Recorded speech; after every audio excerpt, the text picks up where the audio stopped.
All right, welcome everybody. Another episode of Talkin Ball live with Pat Leonard is here. Monday Night Football going on as we speak. Philadelphia Eagles against the Atlanta Falcons. Saquon Barkley's next chance to try to show New York what they are missing. But enough for us to focus on here and now as Giants fans, as a Giants beat writer and NFL columnist for the New York Daily News here. Talking here on the Talkin Ball with Pat Leonard YouTube channel, PL and NFL, and on the Believe Network. Lots to discuss, lots to go over as far as Brian Daboll's response to the 0-2 hole that the Giants face with the Cleveland Browns on deck. We had kicker workouts for the Giants with Graham Gano out at least a few weeks, according to the head coach. So a lot to break down, a lot to digest. Wanted to start by discussing Daboll and the icy glares and stare downs at the press conference there on Sunday night at Washington, because I know that I kind of went viral without posting anything crazy or trying to, just purely based on asking a press conference question and receiving the stare down from Brian Daboll. Now, you have to understand something interesting, which is the stare down did not start when I asked about Brian Daboll's job security. I got a stare down earlier in the press conference first, just purely asking a question about Graham Gano and whose decision it was to make that call, to not bring up a Jude McTavish, to not have another kicker active in the event that he got hurt. I was asking him for a follow-up. He said, put it all on me. And then as I was trying to get to the crux of the matter, another reporter interrupted me and cut me off. So I kind of went over, like, gave the reporter a look like, come on, I got to finish this up. And at that point, Daboll looks at me and just glares at me. The whole time he's being asked a question by somebody else, isn't even looking at them, is staring at me. And so that happened about 3 or 4 times throughout the press conference, which was tense. But listen, this is a professional environment, and I want something to be absolutely clear. When I ask a head coach or somebody in the locker room on a team, whether it's a player, when you're asking them about their job, about their livelihood, that is no small matter, right? So when you're doing it, some people say, oh, that you're trying to get the coach fired, right? Or, oh, yeah, I can see what direction you're trying to go in. That type of question, you can't ask that question genuinely unless you have information that backs up that it's necessary at that time, right? So that question's purely coming from the point of view of a reporter and a columnist and somebody who's been around both the Giants and the NFL for long enough to understand when urgency rises, who is talking about it, the fact that, let's say, Daboll and the players are feeling that heat. Like, I'm well aware of the locker room being, if not impacted, then definitely aware of how jobs are on the line and people are on the chopping block and all of those realities, right? That the team doesn't want to talk about consistently publicly. It's not in their interest to, right? Of course it's not.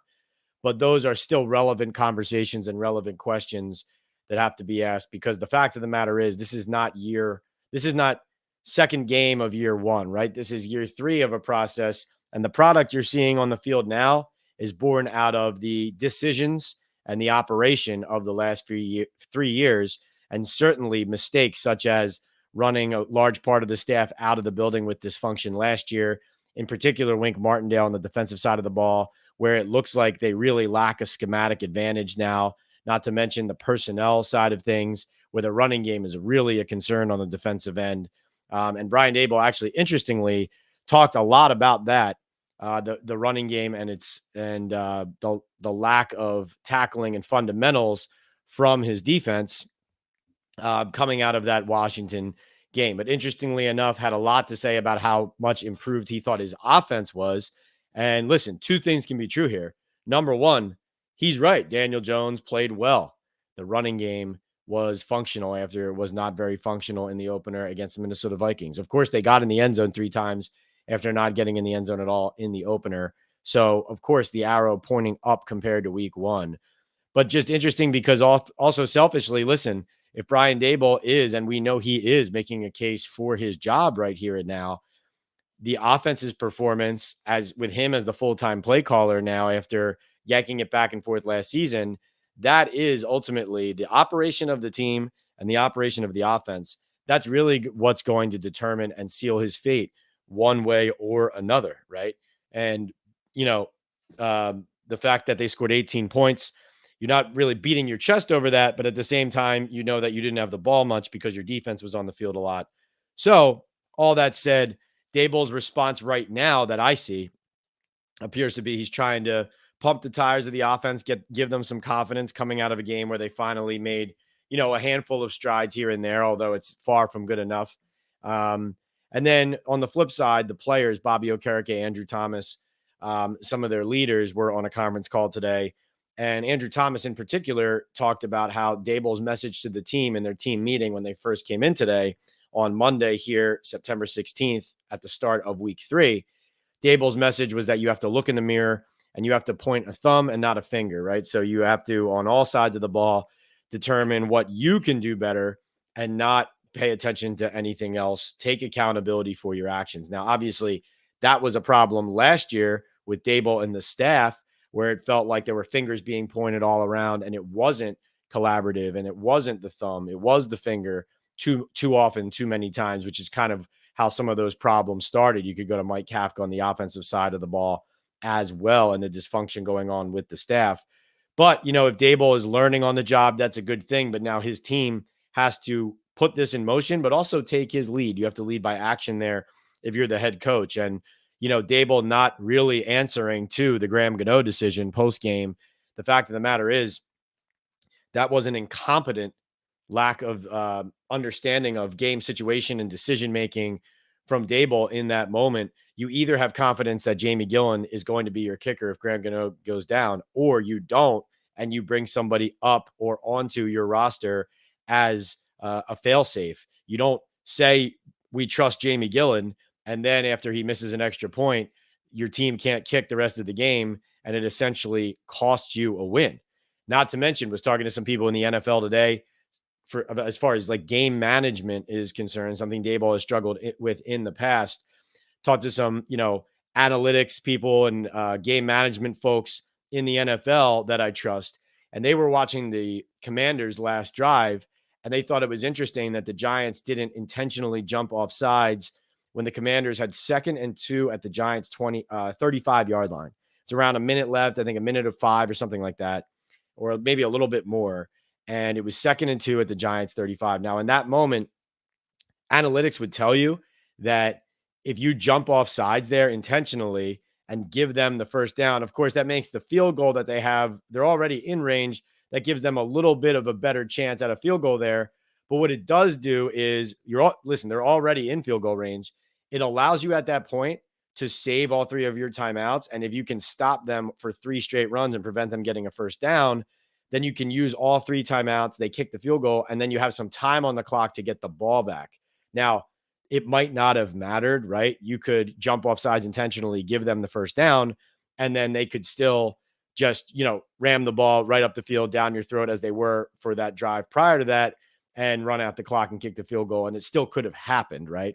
But the point is, game management wise, there was a way there that I've talked to people around the league about. There was a way where the Giants could have given them themselves a chance to get the ball back there, which would be to jump off sides on 2nd and 2 and save that timeout that they used there. And so then you have 3 timeouts for 3 stops, 3 timeouts, Commanders field goal, ball back to your Giants offense that has had a lot of success. I see all the questions and the comments rolling in. Thank you so much, everybody. I will get to them, starting with the first super chat I saw coming in here from Lou Mateo. I will get to that in 1 second. First, just need to tell you about our sponsors, and we are glad here to be partnered with MyBookie. MyBookie is celebrating its 10th year anniversary. Bettors have to go there to cash in. You can bet anytime, bet anything, anywhere, anytime with MyBookie. Also has a new loyalty rewards program at mybookie.ag. It's called MyBookie Plus. So you unlock exclusive promotions there as you progress through the tiers, epic giveaways, cash back in your account. And also, as you know, you guys, Talkin Ballers, Talkin Ball Live, Giants fans, NFL fans, we've got a special promo code here. It's called Pat's Picks. PATSPICKS. That is the promo code. There is a link on my YouTube channel profile, Twitter or X profile, Threads, Instagram, TikTok. You go there, click that link, and you access that, deposit, and use the promo code Pat's Picks. And what you do, you get your first deposit of $50 or more matched 100% up to $1,000. You also get a $10 casino chip.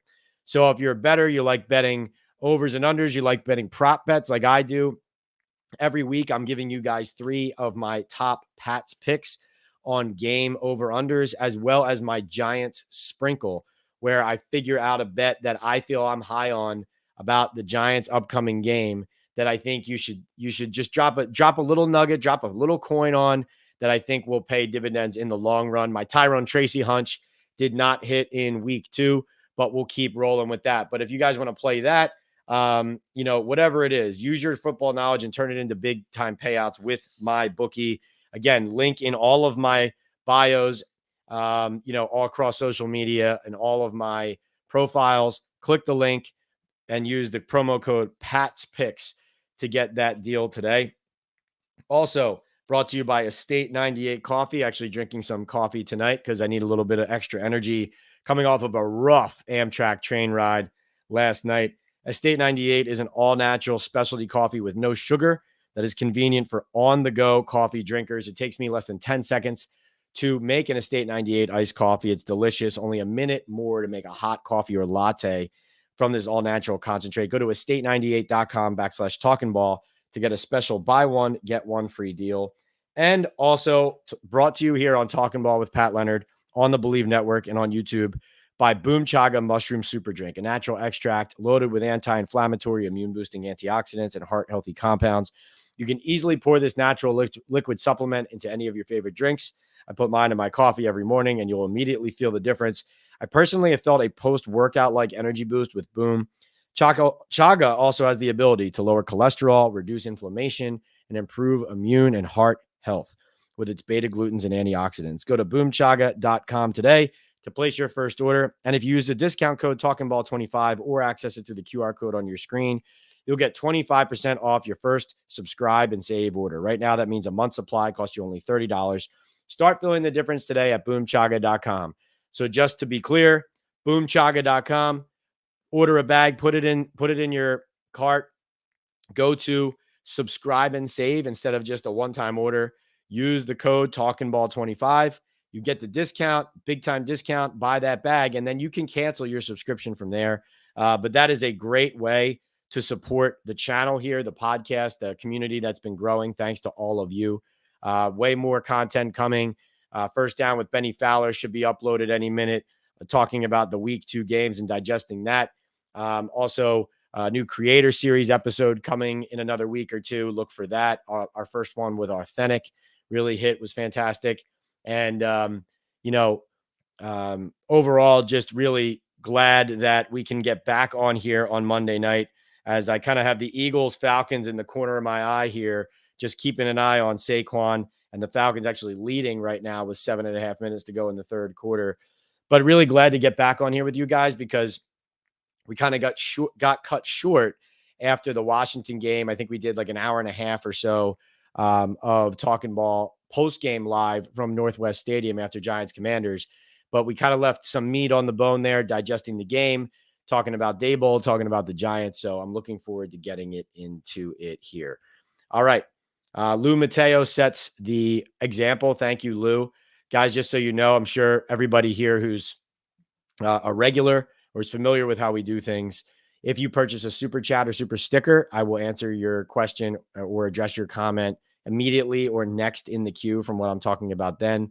It's a great way to make sure you get addressed and also to support the channel. You don't have to purchase, though, a super chat or super sticker to ask a question or drop, to have me address your opinion. You could just put it in the queue. Some nights we get way too busy to the point where I can't get all the way to the bottom. And then that, we end up in a position where it's like, okay, not going to get to that. So drop a little coin and I'll get to your question, or it just has to be saved for the next one. But I do my best to get to them all. I will do my best to get to them all now. And here we go. We're going to kick it off with Lou Mateo. Lou says, "Hey, Pat, hope all is well. You too, Lou. Great seeing you. He says, thank you for asking the hard questions. Do you feel Daboll is over his head with being a coach and coordinator? Well, Lou, I think the head coach game management aspect was something he struggled with last year, even when he was not the play caller, the full-time play caller. I think it's something that is, first of all, is not easy. But secondly, you know, something that really got lost in the shuffle about the Giants regime with Shane and Daboll when they had that first season was that they were first timers at both of these jobs. Daboll likes to talk a lot about how much experience he has, especially because he's in defend his job and defend his existence in the organization mode. But the reality is, a first time head coach is a first time head coach. And that's hard to learn on the job if you're not accomplished and adept at some of those, those details, right? You need a strong team behind you delivering those game situation and analytic decisions and helping you gauge what is correct in certain moments. You need people to save yourself from as a collective, right? Ronnie Barnes and the training staff, I'm sure, were involved in conversations, as well as Brian Daboll, as well as Joe Shane. You need somebody in that room to say, Graham Gano, not only either he doesn't belong in the field, or if you still feel like he can go, then somebody in that room needs to say, I don't feel comfortable going into the game like this. What happens if this happens? What happens if he re-injures himself? What happens if on the opening kickoff he pulls his hamstring with an already bad groin because he's chasing down, Austin Eckler on what easily could have been an opening game 98-yard kickoff return for a touchdown, right? So those types of things have to be discussed and said. And I think, yes, like that, you're in over your head if you make decisions like they made with that Graham Gano call. I mean, if you're a Giants player, it wouldn't be unfair for you to feel like we would have won that game if they did the right thing with our kicker, right?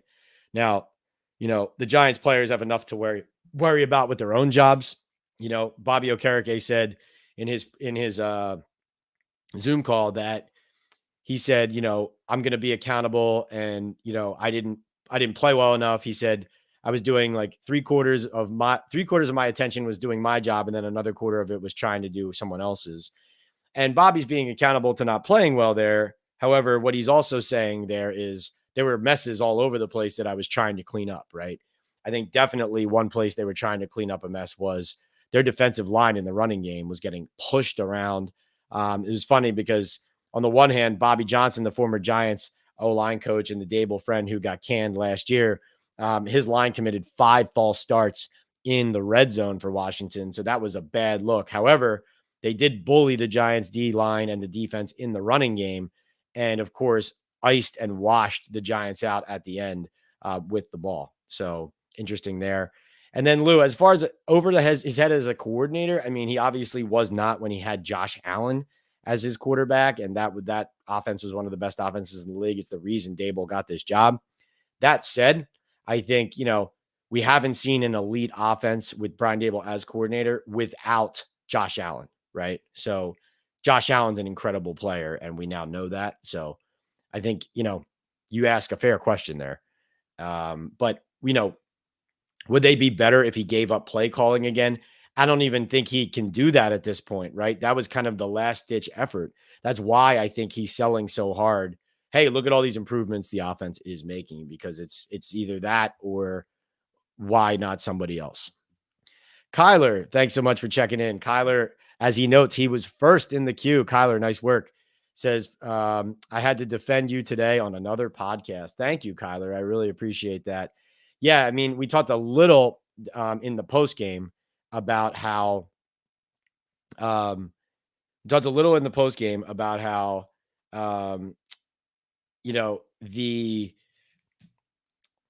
fact that this was kind of split down the middle with the fan base. There were fans coming on here on Sunday saying, way too early to ask that. What's your problem? Then there were other people saying, Pat, thank you so much for asking the hard questions like Lou did. So, what I find is usually when you're right down the middle there and there's tons of people on both sides of things, you're in the right place. A lot of times is what that means. There are times where you're right and you're the only person saying what you're saying and everybody's on the other side too. But I think it's actually a good reflection of the balance of the conversation that there are people who agree and disagree. But Kyler, thanks for sticking up for me, a loyal talking baller.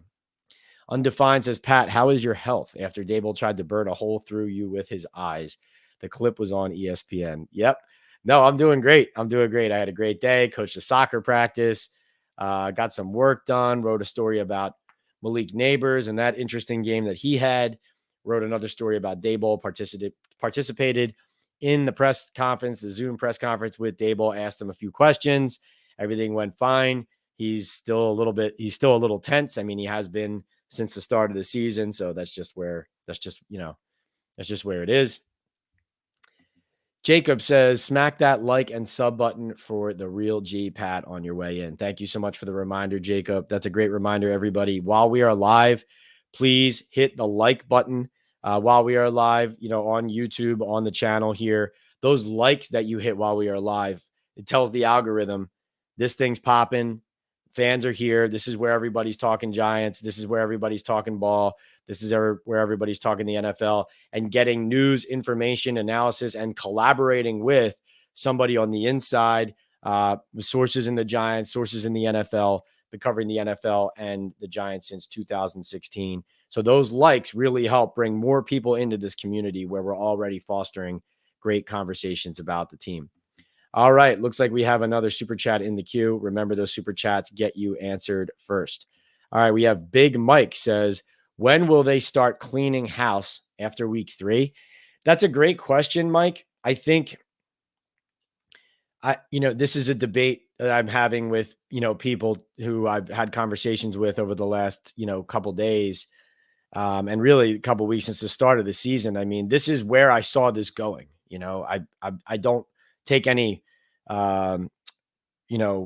pleasure in the fact that the team stinks. And I think, I've said to you guys before, especially now, like, I know dysfunction sometimes sells when it comes to covering a team in sports, right? Like, it's either the team's really good and everybody's invested in reading and watching, or it's really bad. It's a tire fire and everybody can't look away, right? As they slow down and watch whatever's happening on the shoulder of the road type thing.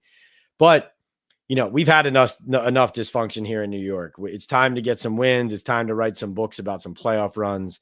It's time to get my face not only on Talkin Ball Live all the time, but also back on these network TV shows regularly. I think I belong there. I think it's past due.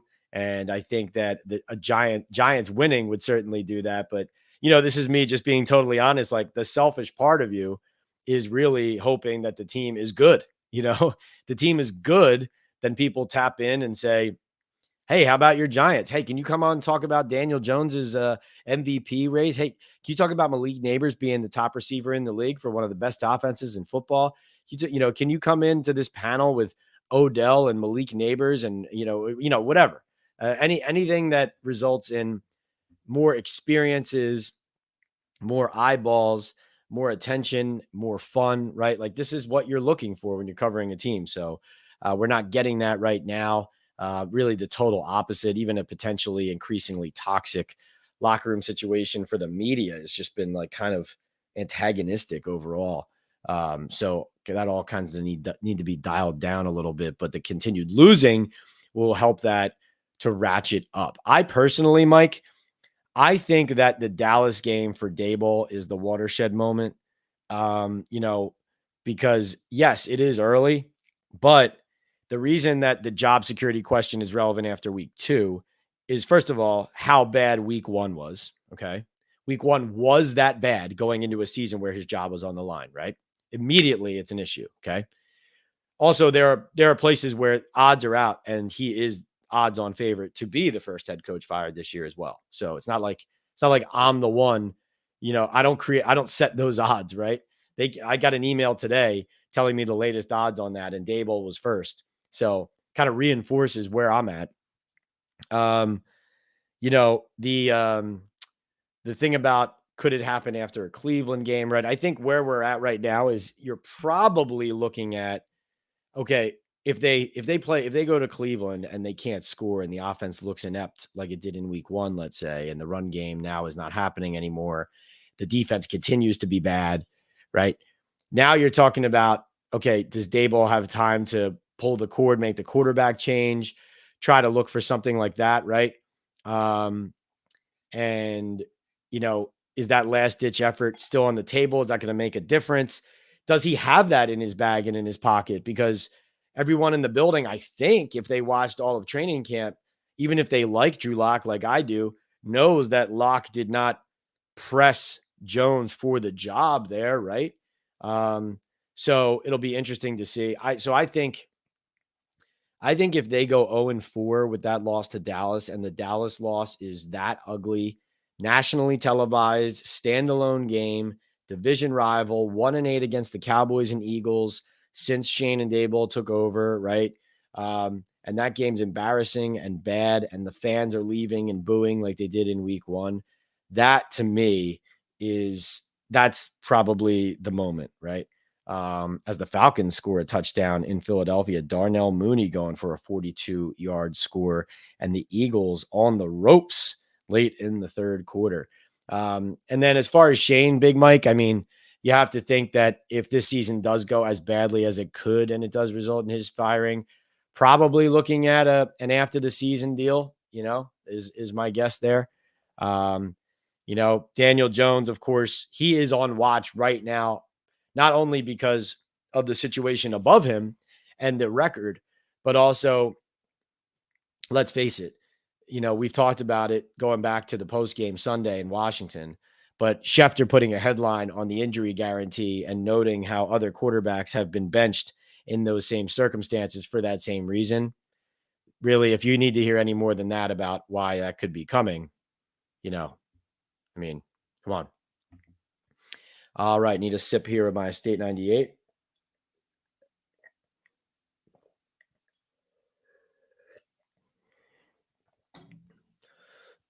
All right, Elias, welcome back. Great to see you. Elias says, what are your thoughts on rookies? Can Shane use this rookie class's play still early as leverage to stay while Daboll leaves? And that means he drafts a quarterback.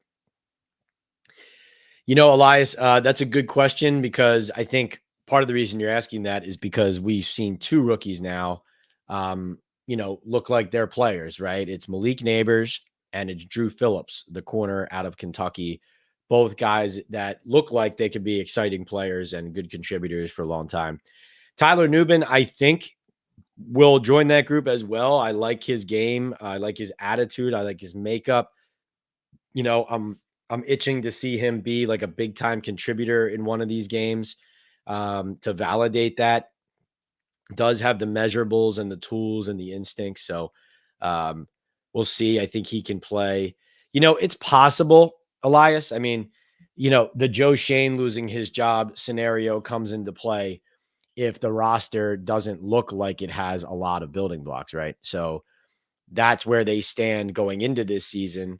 But if the rookie class bears significant fruit, right? Like if it's suddenly, this guy added a number 1 receiver, a starting slot corner, and one of the other guys pop, right? Nubin is a true replacement starting safety who doesn't make you, yearn for the days of Xavier McKinney and Julian Love anymore. Now maybe you're talking a little bit. I mean, I still think, Elias, that the offensive line now supposedly rebuilt, the quarterback decision with Daniel in general, as well as the defense, right? The lack of attention to the O-line in the draft, the D-line in the draft, the fact that their interior D-line still looks like this, right? Those are all on Joe Shane as well. So it's possible that some encouraging rookies would still not result in him saving his job. But Elias, you're dead on there with that. Like, you're correct in creating basically a column, right? The evaluation is not, there is the overall full context evaluation that is really the end all be all evaluation. But there's also those columns, like you said, of, okay, all of this didn't look good enough, but actually looked like something about our process worked here. Are we really going to throw the baby out with the bathwater, so to speak, right? So you can get to that place with Joe Shane, depending on how your rookies develop. And then also it has it has to be combined with the team looking competent on the field. Like if they're 0-7 this year and a couple of his rookie players look like they're kind of encouraging, that doesn't save somebody's job. It would have to help result in results. Matthew, thank you so much. Matthew Kelly checks in with a $5 super chat. Says, in my opinion, Giants' offensive identity is to go 12 personnel to protect Daniel, run the ball, or throw to Malik Neighbors. It's the reason why Bellinger and Hyatt don't see the field. Right. And the reason why Bellinger doesn't see the field now in 12 is because they didn't trust him enough as a blocker. And I totally agree with that. And I hope you guys realize, again, not banging my chest or anything, but this is just a reinforcement of, if you're new to this channel, guys, these are the types of things that you will get here. Like, not everything, there is breaking news. There are times where I come on here and I say, guess what? Here's what I got for you, right? But throughout our conversations, you will get my day-to-day, essentially, insights on right from the practice field on what I'm seeing about the development of the roster and the team, how it's being coached, how it's being evaluated, who's growing and developing, who's not, who's making the roster, who's on the outs, who's on the bubble, why guys aren't contributing. Like, I have it all. And so Bellinger is a guy that I've been telling you since the spring looked like he was dropped way down low on the depth chart. And it was something to continue to keep an eye on as they drafted a safety over him, as they signed Chris Manhertz. And what do you know? Now they bring up Jakob Johnson, right, from the practice, or, they brought him in. I mean, they signed him. He went back and forth, now on the active roster, now on the game day roster as a fullback. This is where it was going. And so you're going to know these things months in advance if you're listening to what we're doing here, so that when you turn on the TV in week 2 and Daniel Bellinger barely plays, no one is shaking their head or scratching their head and saying, why not, right? But Matthew, you're absolutely right, I think, about their identity. And I think, again, the key to what you just said, there's two things, obviously. You're noting that, 2 tight ends on the field, some heavier personnel, right? Max protect, or, more than just a 11 personnel protection with the offensive line spread out and 1 tight end and 3 wideouts outside, right? So you're noting that part of how they need to operate to protect Jones, give him time, and also really the fact that the O-line, not sure you can be trusted to just protect with the 5. But that, in addition to that, I said this last week, but I'll say it again, Matt. I think you agree Matthew, sorry, after, watching that game the other day. What did we see in weeks 1 and 2 with the offense? One real key was in week 2, they ran the ball, and in week 1, they didn't, right? And so, the other key was Joe Witt Jr. and Dan Quinn playing man-to-man single high and putting like a 10-yard cushion over top of Malik Neighbors and letting him catch like 5-yard passes and turn them into 12-yard gains. Like, I still don't understand what they were doing, but, running the ball is the key. And so it was encouraging for the Giants, as Daboll noted, that they were able to move the ball on the ground, that Devin Singletary had a good game. Obviously, the fumble killed them, was a killer turnover. And really, if you had Tyrone Tracy get 15 carries and he fumbled, you'd say, yeah, he's a rookie. Unfortunately, that just happens, right? But you can't have that from a guy. You can't have that from a guy with with veteran experience. You just in that situation, you can't have that. Matthew, really good point there. Jacob checks in and says, Pat, did Drew Phillips fall off draft boards or something? Kids looks like a first-round pick so far. We got an absolute steal so far in Drew. Well, he's a slot corner, so he's not going to get moved to outside corner and be guarding like top wide receivers on the outside. That's not the type of player. At least that's not the player they drafted him to be, that they didn't view that in his skill set. But, so prioritizing like a tough run stopping, tackling, like culture guy, that kind of deal, who can also defend the pass. That's what he is. So I think ends up in the right place there. I mean, Sanistrel, the guy that Wandale beat for the touchdown, that was a slot corner that they could have taken in the 2nd round, who I think is a really good player. Obviously, Wandale got the best of him on a nice route there for the touchdown. But, there's, what are you prioritizing, right? Run defense, pass defense. So I think he was end up in the right spot of the draft, but led the team in tackles in the game. That was great to see. And, he really, he puts everything into all of his hits. Would you agree with that? Like Drew Phillips, he really he really lays it on ball carriers when he makes those hits. And he, of course, good to see that he came back after getting evaluated, um, for the concussion.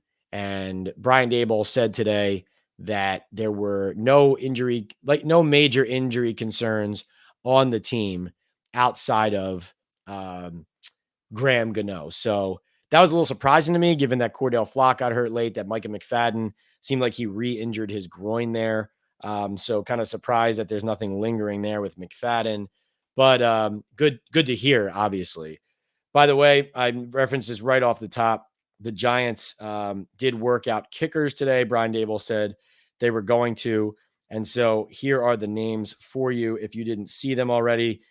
Tanner Brown, Randy Bullock. We all know Randy Bullock very well. Zane Gonzalez, former Arizona State kicker, and Riley Patterson from Memphis. So Brown, Bullock, Gonzalez, and Patterson. They obviously have Jude McTavish on the roster, but on the practice squad. But let's be honest, if you didn't trust him enough to elevate him for that game in Washington to be a failsafe if Graham got hurt, why would they suddenly develop trust in him to be their kicker now for 3 or 4 weeks? They haven't shown faith in him. So we'll see which one of those guys they end up signing, but those were the workouts, or that was the workout, that occurred. All right, let's see. Did I miss another super chat coming in? I did. It looks like we got Big Mike in the house. Big Mike, what's up?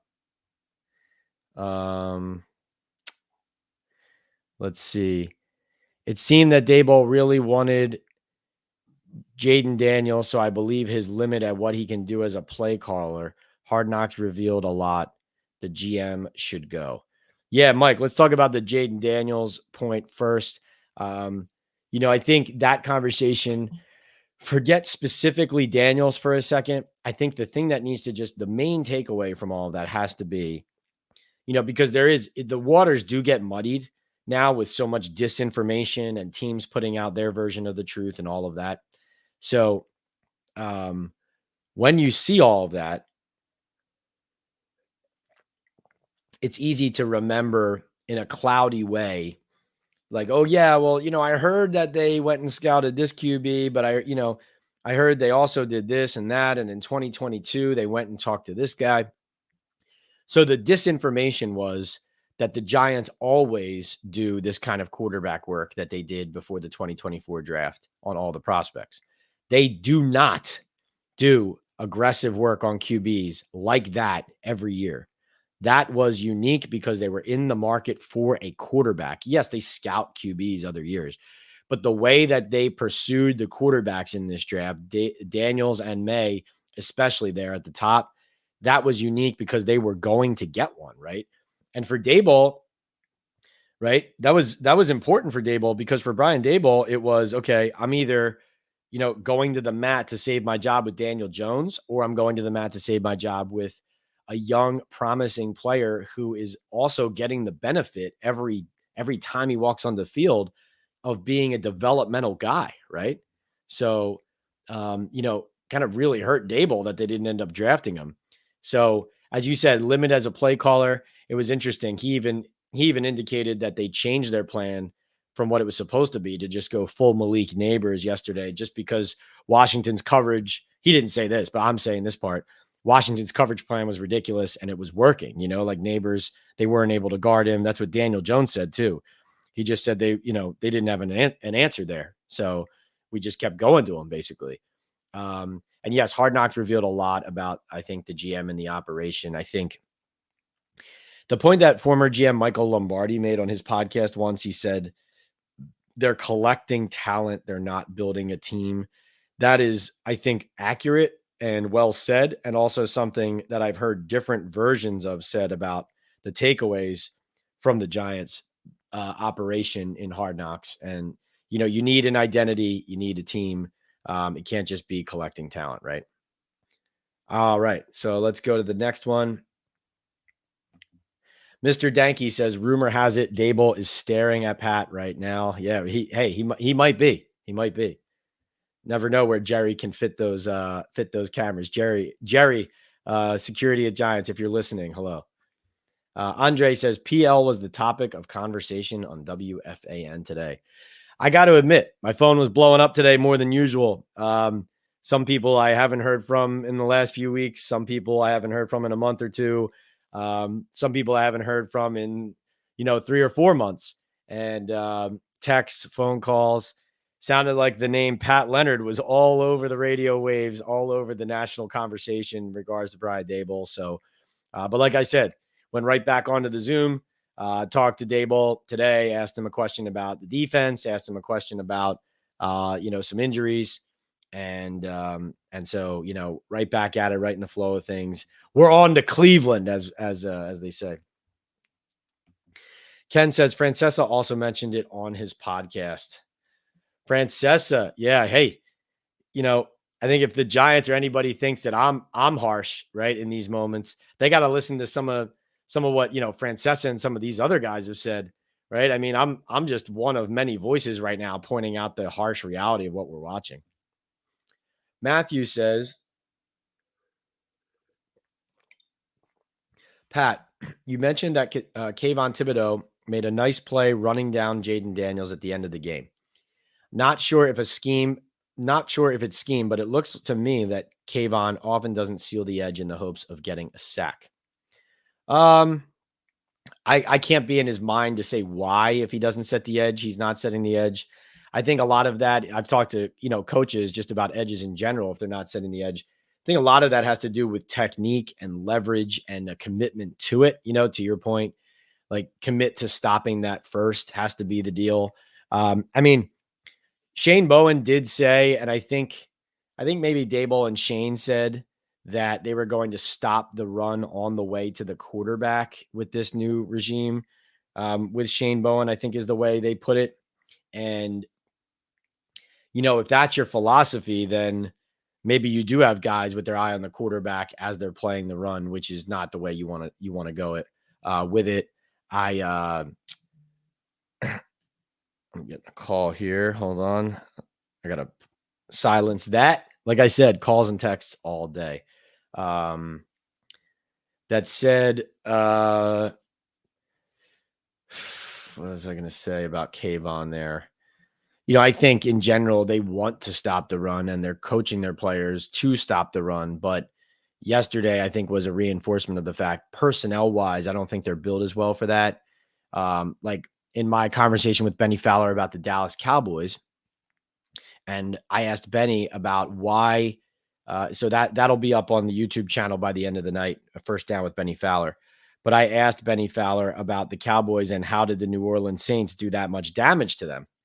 And he pointed out that similar to last year's playoff loss to the Packers, the Cowboys are built to win from in front. Like when they take a lead, they're the front runners, right? And that's a word that I heard years ago about them. The Cowboys are front runners. Always remember that, and how they act and how they play and how they win and lose. They're front runners. And it is so absolutely 100% true. But how their roster is built is they want to get after the passer. Like if you're behind throwing against them, losing by 17 or 14 or 10, Parsons and those guys can pin their ears back and really get after you, And if you're ahead of them though, and their defense has to stop the run to get the ball back, right? That's not what they're built for. And the Saints were taking advantage deep field down the field too, but the Saints were taking advantage of the Cowboys not being built in a way to win that game and beat them how they were scheming on offense. And the fact of the matter is, Matthew, Kayvon, Dexter, and Burns, if I told you the Giants are up by a touchdown or 10 in the fourth quarter and the other team has, 3 minutes on the clock and they have to throw the ball, right? And Saquon Barkley scores another touchdown for the Eagles.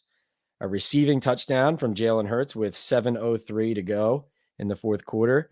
That puts the Eagles up 16-15 before they either kick an extra point or go for two.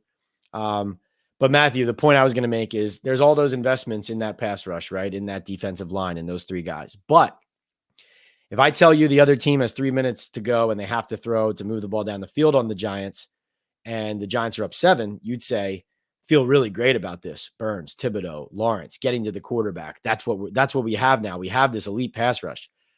But if I told you, the Giants are down and the other team's running the ball, and with Burns, Thibodeau, Lawrence, they need to stop the run to get the ball back, right? I mean, we know Dexter is really good at both, but Kayvon and Burns they're really good pass rushers, but they are not known as elite run defenders. It's not what they're known for. They can do it, but they're not like, if they were just run defenders, they would not be making the money they're making. You know what I mean? So I think that's the way I would put that. All right, time for our Estate 98 giveaway. We do a trivia question every podcast. Actually, I don't think I remembered to do one after the post-game live in Washington, so sorry about that. I've been saying this for a few weeks now, but there was one chat, I think, or a couple chats, like MJ, I think, was somebody who won one of the trivias. And if you win this trivia question, how we do it, I'll ask you a Giants trivia question. If you get it right, then you're going to DM me your address or PO box, whatever it is, and I'm going to send you a free bottle of Estate 98 coffee. It's about a half a month's worth of coffee concentrate. You'll love it. It's also a good mixer if you like espresso martinis, whatever. It's your coffee mixer. So Giants trivia question coming your way now. I will look in the queue, and the first person to answer it will win a free bottle of Estate 98 coffee. And then D-Kid, I will get right to your super chat that I saw come in. All right. Your question is, in the Giants 21-18 loss to the Washington Commanders, which player on their defense graded highest total on Pro Football Focus? I'm waiting for those questions to roll in. Waiting for those questions to roll in here, or waiting for the player guesses to roll in. So again, the question is, which Giants defensive player graded highest for the Giants in the loss to Washington? And there it is. Elias got it first. D-Kit got his first guess in, and he guessed Drew Phillips. And to be honest, D-Kit, that's who I guessed as well. But the correct answer is Micah McFadden. Elias drops it. Micah McFadden. His grade was 87.8 total. His run defense graded out as an 88.4. Pass rush was pretty good, over 60. Coverage was almost 70 at 69.1. Tackling at 72.9. FYI, I mentioned it last podcast. I'll mention it again. DJ Davidson now, 2 straight games, the lowest graded player on the Giants defense by PFF. So that's where we're at. It was McFadden, Burns, Lawrence, Phillips, Adoree Jackson as the 5th one, though he didn't play many snaps. Okereke came in right behind that. Thanks for playing that. Elias says, I felt like I cheated. I saw it this morning. That's okay, Elias. Sometimes I ask these questions. They're things sometimes that people can look up, right? You can Google. I have no problem with that. Obviously, you want people to try to guess firsthand off the top of their head. If they're going to go and Google it, they might not have a chance to actually answer the question first or correctly. So kudos to you. You were paying attention. You were studying your Giants. You knew the answer. You want to DM me, direct message me, your address or PO box, wherever you want it mailed, on my Instagram, PL on NFL. Direct message me there, and I will mail you a bottle of the Estate 98 coffee. So congratulations to Elias. I know that was a little more on this to the direct info end of the trivia spectrum. We've had more obscure ones before, but I'll come in with another one on Thursday at halftime of Thursday Night Football. And if you guys are new here, by the way, as I take another sip of coffee, if you are new to Talkin Ball Live with Pat Leonard, I have a podcast, Talkin Ball with Pat Leonard, where we have special guests on every week. You can find that on the Believe Network, Apple, Spotify audio, and also on the YouTube channel, PL on NFL. We also do Talkin Ball Live 3 times a week, essentially. It's after every Giants game, post-game live. Then we do Talkin Ball Live Monday Night Football halftime and Thursday Night Football halftime. And post-game live is me coming out of the Giants locker room at the stadium, wherever they are, home or away, filing my stories for the New York Daily News, and then jumping on YouTube Live with you guys, the fans, to give you information, analysis, dissect what I've seen and heard from the players, from the coaches, from my sources. So that's what we're doing here. Again, thanks to the Believe Network. And we keep rolling here on Talkin Ball Live here on Monday night. All right. D Kit says, so Pat, what's the secret plan that the genius Joe Shane has cooked up to upgrade the interior D line? Has to be something, right? He's playing chess, isn't he? Well, that's a really good. It's funny. I did not see exactly what your comment was, D Kit, before I made that DJ Davidson comment. But let's face it, Elijah Chapman was an exciting player in camp, undrafted rookie. Looks like a guy who can play in the NFL and contribute, but through 2 games, and listen, this happens. Like, there's nothing wrong with, like, for the players end when you're evaluating the player, for example. Trey Hawkins, late round pick, comes in, has a pretty good camp for the Giants. They think, oh, this is going to translate to the field in the regular season. It does not, right? Elijah Chapman, same deal. So far through 2 games, you're looking for more, right? I'm not putting him on the level of Trey Hawkins just yet, as far as, we can't have this guy on the field, but which is what happened to him in the rotation, obviously, from the Giants end is what I mean. But, the fact is, listen, this is another thing I've been saying all summer, and you guys have been saying all summer, right? D-Kid, it's not like I was the only person to see it, but they do not have enough talent or depth at that position. And when Dexter comes off the field, I mean, absolutely good luck stopping the run, right? So, what's the plan there? I mean, you have Jordan Riley, who's not getting a lot of run, but really it's just a bunch of Joe Shane draft picks who haven't panned out on the interior D line. They traded Leonard Williams. They got some good return there. Obviously, they had the 2 second-round picks, so then they used 1 to get Brian Burns on the edge rather than have Leonard on the inside. And then they used the other second-round pick on Tyler Nubin.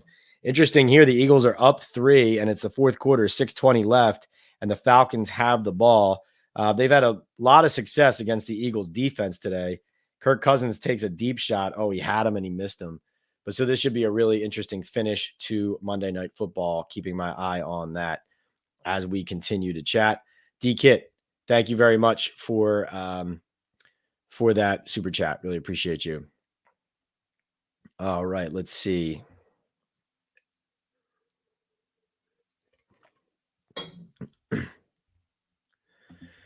Ross Cantor says, how do you feel that the Giants media is coming after you? Russ Salzberg called you out by name, saying you don't have sources and make up stuff. Bob Papa and BBKL were saying outside media doesn't have a clue. I those opinions don't matter to me. Anybody, taking personal shots at me is obviously not someone to be taken seriously. And I don't consider that even a part of the conversation about the team. So, I would say I am above that, and it's easy to rise above that if you get my drift. All right. So Omar says you were all over sports talk radio. Yeah, no, I heard. That's where, like, the friends and family reaching out to you, what happened? I didn't see it. Then some people saw it and they say, oh my God, he stared a hole through your face. You know what I mean? Like, definitely a lot of reactions, but hey, for those of you who don't know, there's a clip on YouTube of John Tortorella, the former Rangers coach, telling me to stop coaching, Pat. Right. That was the famous deal there with Torts. And so I've had coaches try to put me in my place before.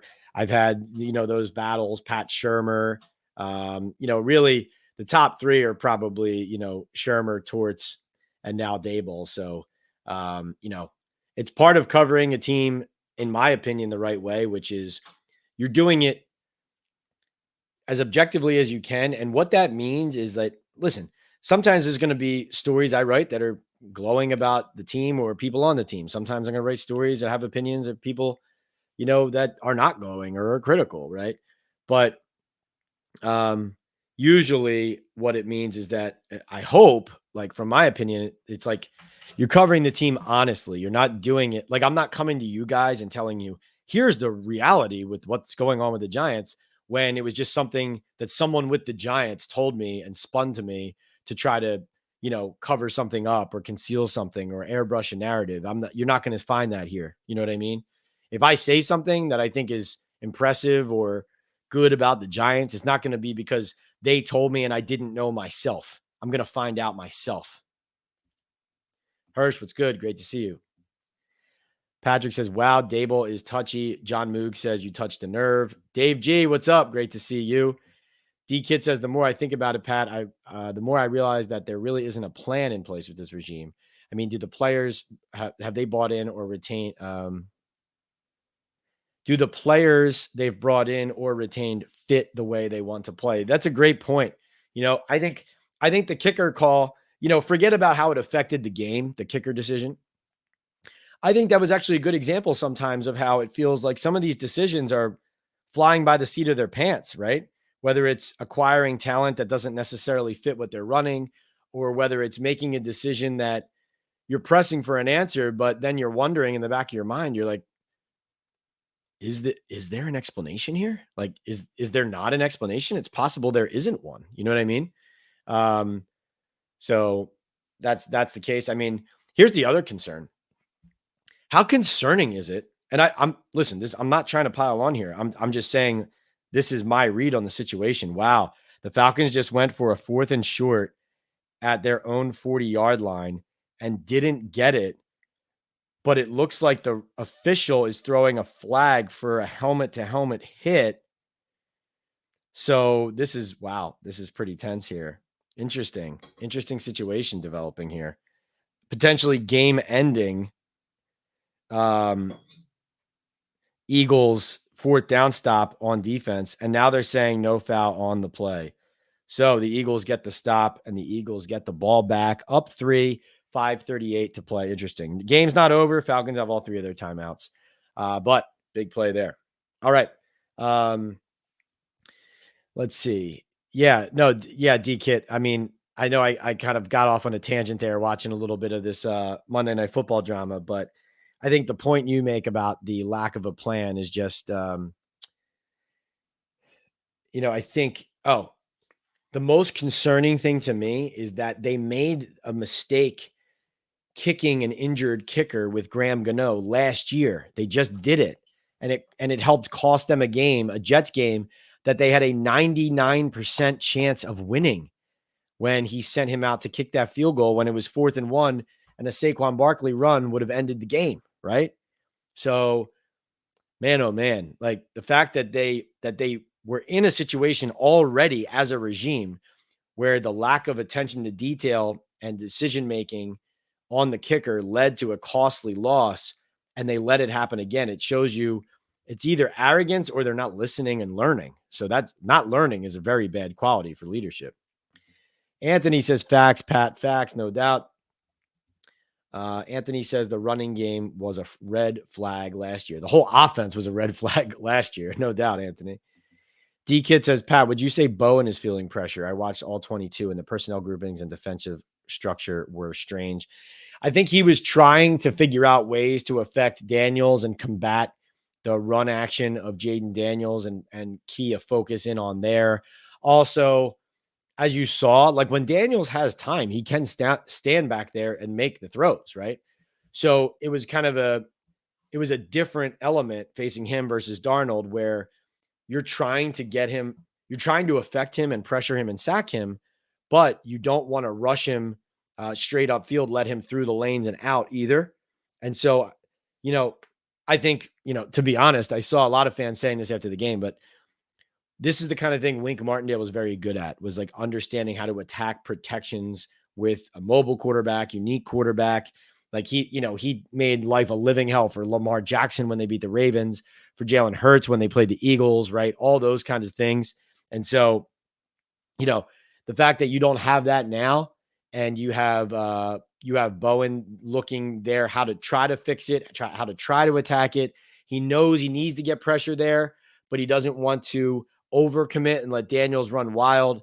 I do just think, this was a schematic, either disadvantage or a reduction in quality that we all saw coming. I just, and from what I have understood from dealing with Shane Bowen, he seems like a stand-up guy so far, like dealing with him. I mean, I've had no problem in my dealings with him, talking to him.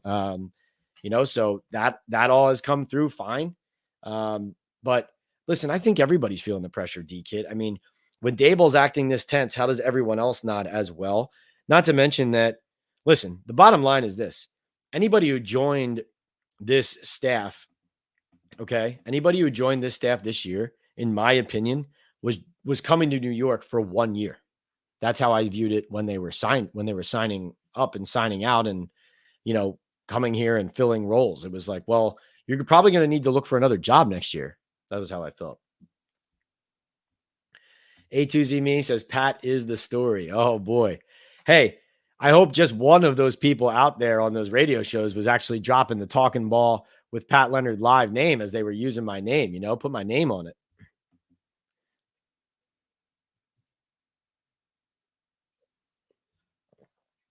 All right. Sipping some more coffee here. Like I said, need that extra energy. My Amtrak train didn't get home until 4:30 in the morning, Monday morning from the Sunday game. It was completely brutal. Delays all over the place, delays on the tracks. There were people on the tracks. It was just totally insane. Ross says, I had a feeling that Daboll will be scapegoated and Joe Shane will have an opportunity to bring in a new coach and quarterback. Do you see that as a possibility? Yes, that is a possibility. They did come in as a team, as a tandem.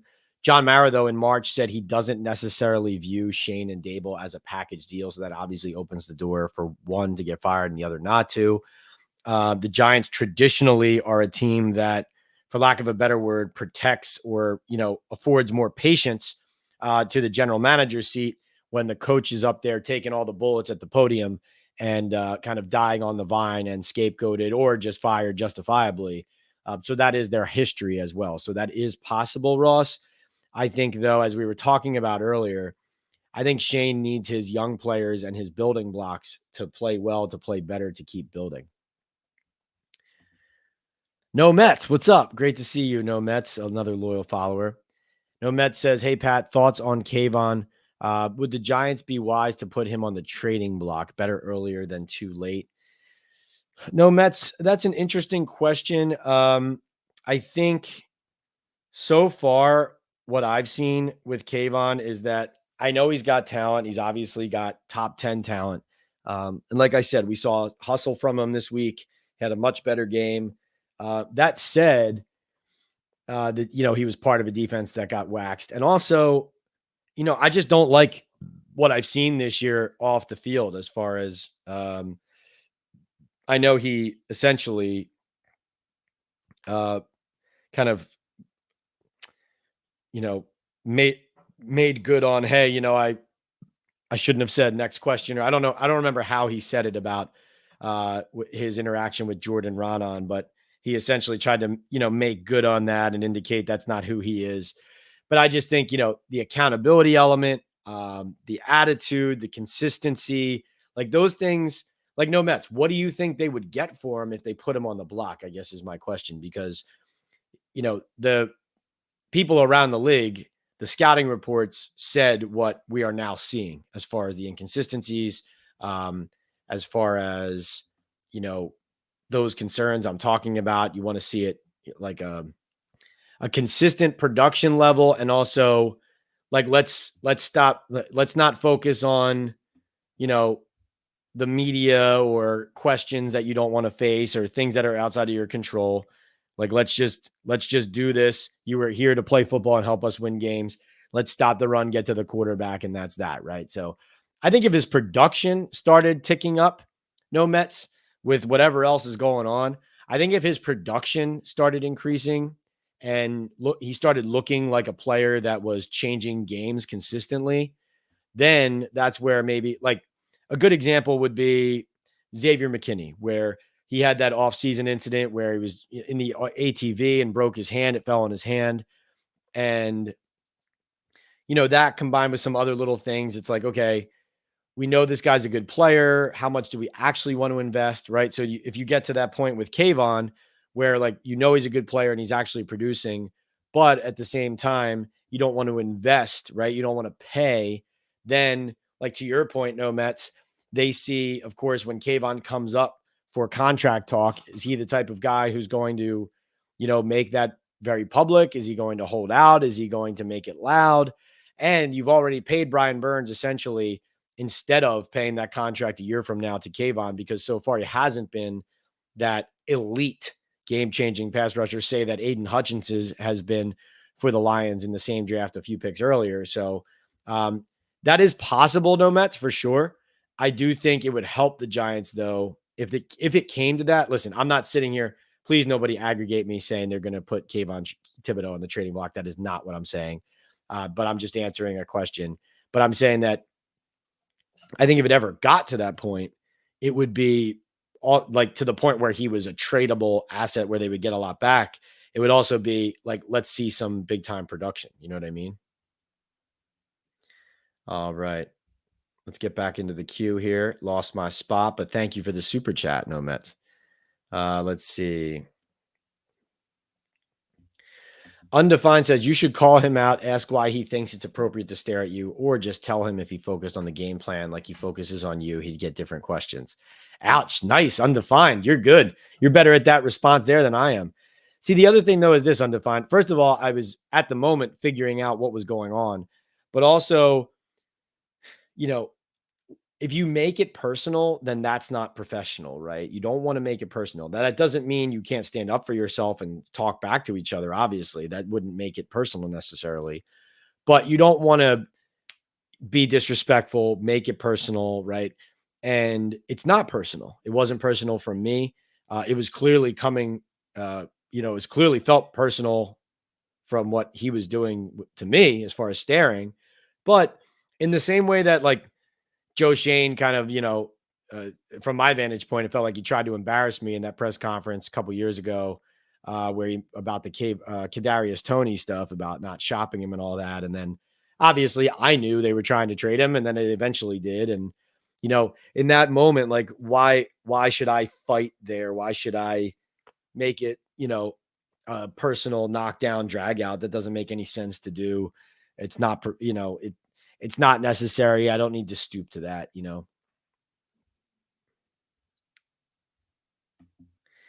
Tim says, will the Giants avoid going 0-3 and beat the Cleveland Browns on the road? I don't think so, Tim. One of my main concerns is that the Browns defense with, Myles Garrett, Owusu Koramoah, Grant Delpit, they have a lot of talent on the, Zadarius Smith, Dalvin Tomlinson. They have a lot of talent over there. They do not have a turnover forced this year through 2 games, which is interesting, but I don't feel good about it. I don't feel good about it. Now, the Browns offense obviously has been ugly. Hasn't been anything to write home about. They do not have Nick Chubb. If they had Nick Chubb, I think you could easily just say that's a complete wrap. I'm not even watching this game, given what the Giants' run defense looks like. He'd be the start of the week. So without him, I think, maybe the Giants defense can force a bad quarterback into Deshaun Watson into some mistakes. And if Jerome Ford, their running back, isn't the kind of back that gives them problems the way that Robinson Jr. and Eckler did, then maybe you just have a defensive slugfest both ways. So that way is possible, but I don't think the Giants are going to score many points in the game. I'll say that. Kyler says undefined once you banned from MetLife. Ouch. Is that true? Oh, I see what you're saying. Yeah, no, sorry. I'm an idiot. Yeah, you're saying like if I go back at Daboll and take those shots at him, then they'll just ban me from the stadium. Yeah, right, exactly. I'm real thick-headed here, man. Jeez. Ross says, I know you think Daboll can be fired in season. I just think Mara will wait till the end of the season. Do you think he'd wait till this end of the season, even if like they're 0-7? Like if they go 0-7 or they're 0-4, if they're 0-4 to the Cowboys and the Cowboys is a blowout and fans leave the stadium and boo and nobody wants to go to the games anymore, like does he last to the end of the season then? I don't know. Right, Tim, you pointed out defense needs to pressure Watson to win for sure. A2Z Me says not football related. P. Diddy was just arrested. Interesting. Barb says go Falcons against the Eagles. Not going their way right now, but I hear you, Barb. NFC East, Giants chances, Eagles, Saquon, FOMO, all that. Kyler says bald people are always angry. Dr. Evil grew from Despicable Me. Lex Luthor and Daboll don't take it personal. Kyler, you're so funny. You're bringing some good action in the chat today. Looks like we got another super chat down here from D Kit. D Kit, the man. Oh, look, D Kit. We were just talking about this. The Falcons just went off sides on purpose. Eagles declined the penalty. Funny as you just mentioned it, but the strategy didn't work. Yeah, that's funny. Yeah, so you can do it. They take that penalty, and then it can help you get the ball back. So that's really funny. I'll have to put that out on Twitter later. Now that we just saw it in the game, that this is something the Giants could have tried as well, right? Thank you for noticing that.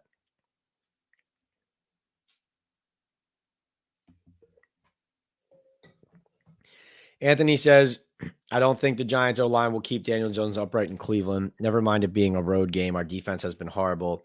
I don't say this to hate us. I can only go off of what I've seen so far. That's fair. Jacob likes my new name, the Giants Sprinkle. Yeah. No, yeah. Sprinkle so it's a small amount of money on a probably long shot or semi-long shot bet where I'm trying to outsmart everybody on what I know about the Giants and what's going to hit. So that's what we're going to do every week. Ross says, I do think they need to hire the next head coach with head coaching experience that was successful. Vrabel might be the only one that fits that other than Bill Belichick and Brian Flores. Flores, an interesting one. D Kit notes that Saquon Barkley looks really sharp and quick. Yep, for a second straight week. Andre says, you mentioned Ronnie Barnes. He's been with the Giants forever and is well respected, but is it time for a change there? The way this regime handles injuries has been weird.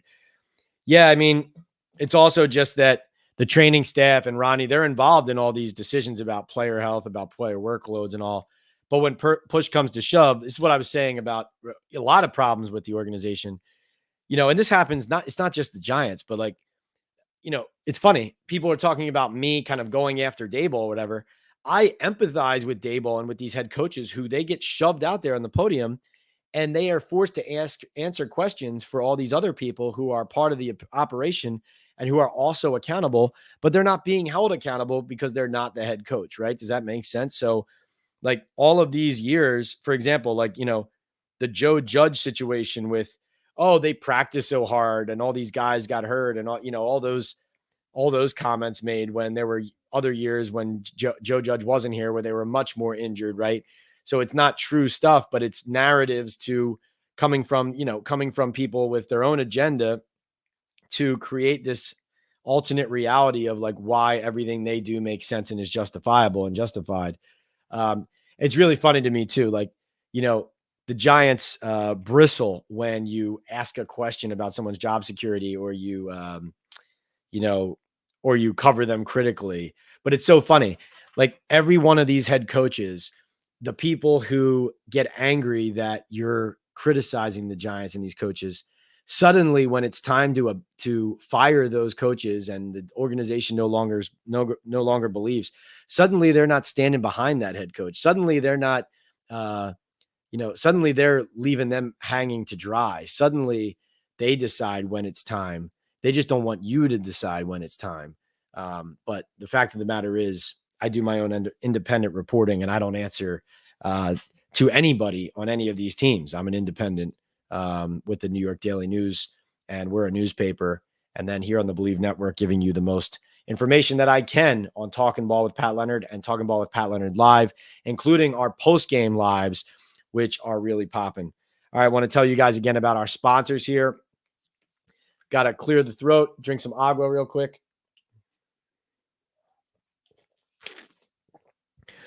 We're going to keep going. This is just kind of the midpoint or something close to a midpoint of our chat tonight here on Monday. So first, I obviously want to tell you guys about MyBookie. MyBookie.ag is partnered with Talkin Ball with Pat Leonard.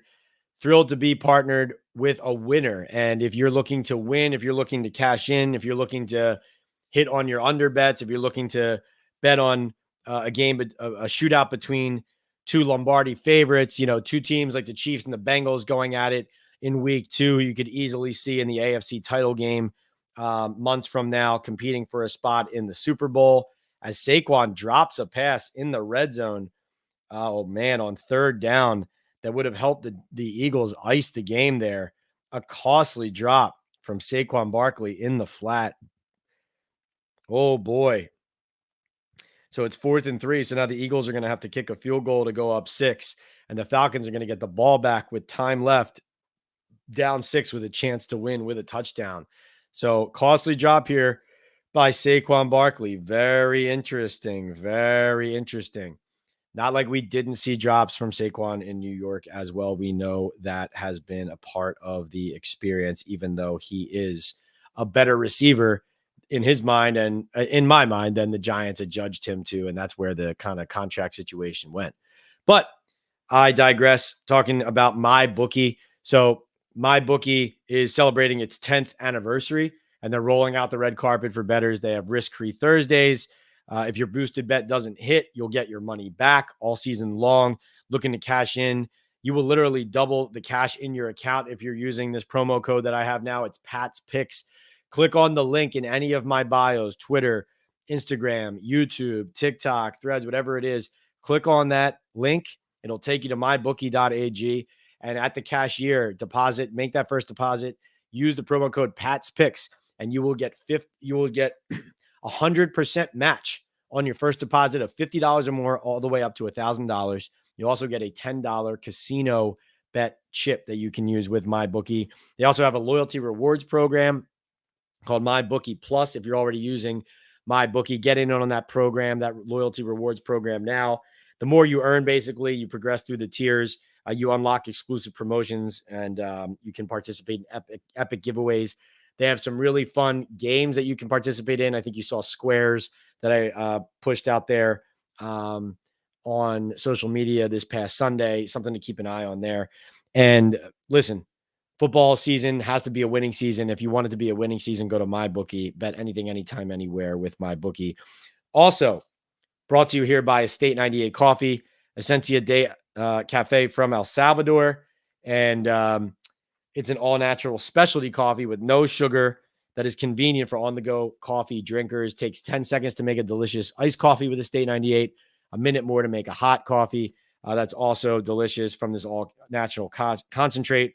Go to estate98.com/Talkin Ball to get a special buy one, get one free deal. And brought to you as well by Boom Chaga Mushroom Super Drink. Boom Chaga is a natural extract loaded with anti-inflammatory, immune-boosting antioxidants and heart-healthy compounds. You can easily pour this natural liquid supplement into any of your favorite drinks. I put mine in my coffee every morning and immediately feel the difference.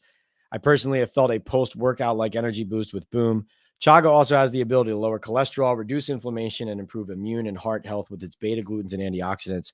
Go to boomchaga.com today to place your first order, or you can access it. So go to boomchaga.com. Oh no, the Atlanta Falcons are inside the 15 with 48 seconds to play. Jeez, almost a complete collapse here by the Eagles. We'll see if it is completed by Kirk Cousins and company.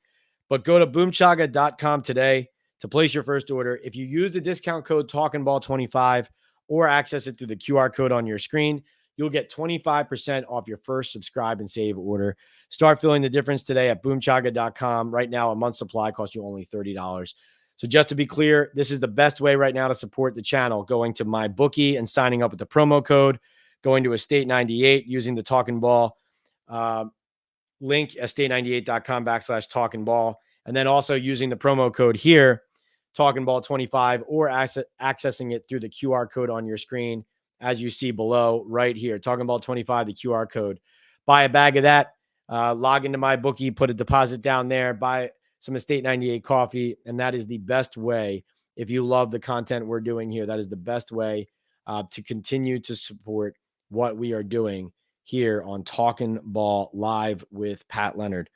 As I get back into the queue, watching Kirk Cousins drop back to pass, he fires into the end zone.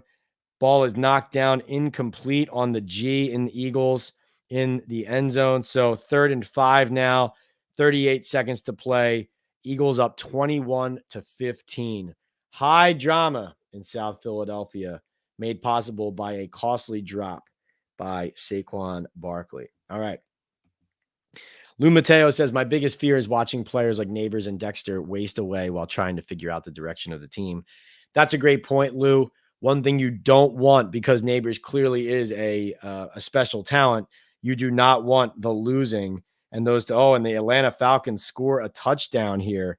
You do not want Malik Neighbors in a position where he sours on the culture and sours on the way that the team is built and on the quarterback situation and on all the losing, frankly, right? Like you saw him angrily punching the bench. Of course, he was mad at himself for dropping that pass on that fourth down and helping to cost the Giants the game. So, that was him looking inward, saying, I let everybody down. But you definitely don't want a snowball of losing getting to Malik Neighbors for sure, right? They need to get Wan'Dale more targets, says Vince G. Yeah, it's interesting because to get Wan'Dale more targets, that also means going in 11 personnel for the most part, right? He's not going to be on the field as your second wide receiver. If everybody's healthy, it's going to be Darius Slayton and it's going to be, oh, wow. So Drake London gets an unsportsmanlike conduct penalty for doing a celebration where he's basically firing a fake machine gun into the air. So now the Falcons have to, with the game tied at 21, how far is this extra point that he's trying here? It still goes in, still makes it. Wow. A booming extra point by the Falcons there. And 34 seconds left. The Falcons up 1, about to upset the Eagles in South Philadelphia. And Saquon Barkley would be the GOAT, not in a good way, if the Eagles lose this game. All right. Let's see. But yeah, Vince, to your point, to get Wan'Dale more targets, like you need it's Slayton and Neighbors if you're going in the 12 personnel that we were talking about earlier. That is kind of their main identity. So if it's Slayton and Neighbors on the field, that takes Wan'Dale Robinson off of it. So it's not just a lack of targets in that regard. It's fewer snaps as well. Now, it's going to depend on who the Giants are playing, because there will be teams that they think that the best way to attack them will be with 11 personnel or with a guy like Wan'Dale. I mean, you saw that's how they were trying to attack the Vikings. He had 12 targets team high in that game, Wan'Dale did. So there's going to be different ways they attack different teams. But by and large, it does look like their identity now is leaning more towards that 12 personnel that Matthew was noting earlier, which is interesting. 34 seconds left, 2 timeouts for the Eagles to get into field goal range. D-Kit says, seems to me that Bobby Okereke's interview showed the players are confused about the defensive scheme. Maybe the story isn't only about how the players view Jones, but the coaching staff as well. I think absolutely, D-Kit. I think the reality is, even though there were some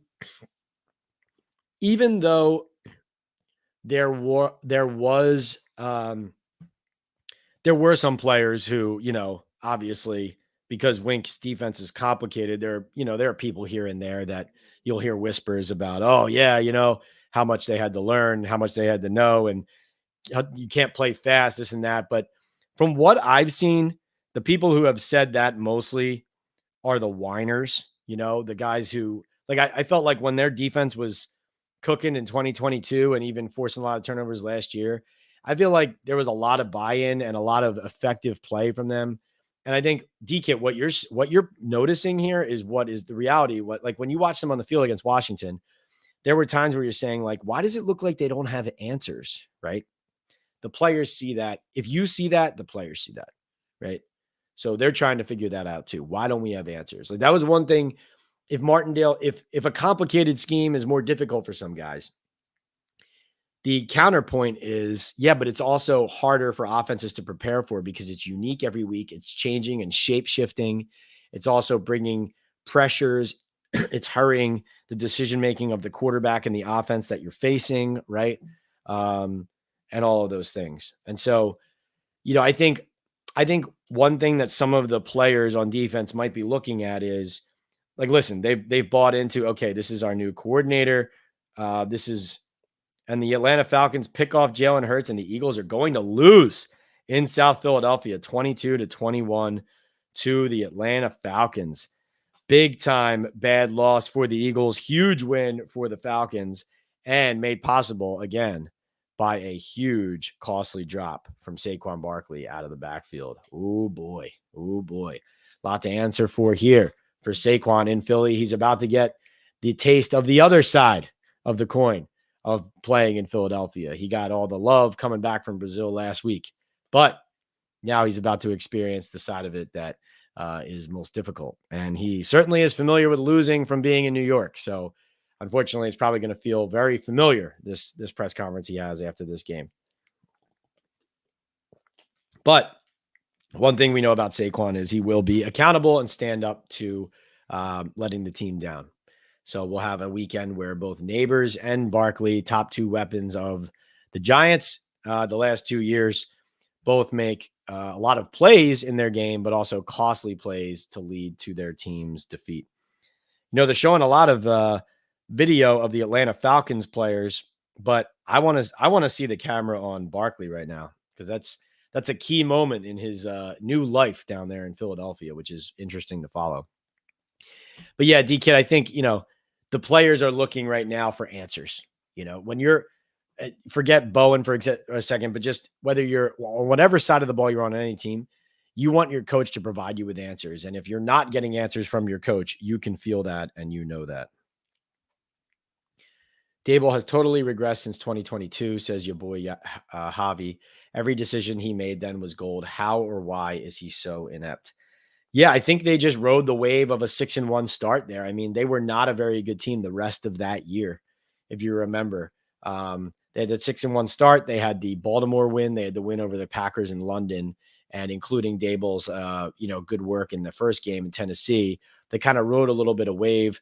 Like one player said to me, in 2023, he said that 2022 felt like they were riding a wave. In 2023, he said, now we're off the wave, And so I think that's a good way to describe Daboll's coaching successes and failures so far in New York as well.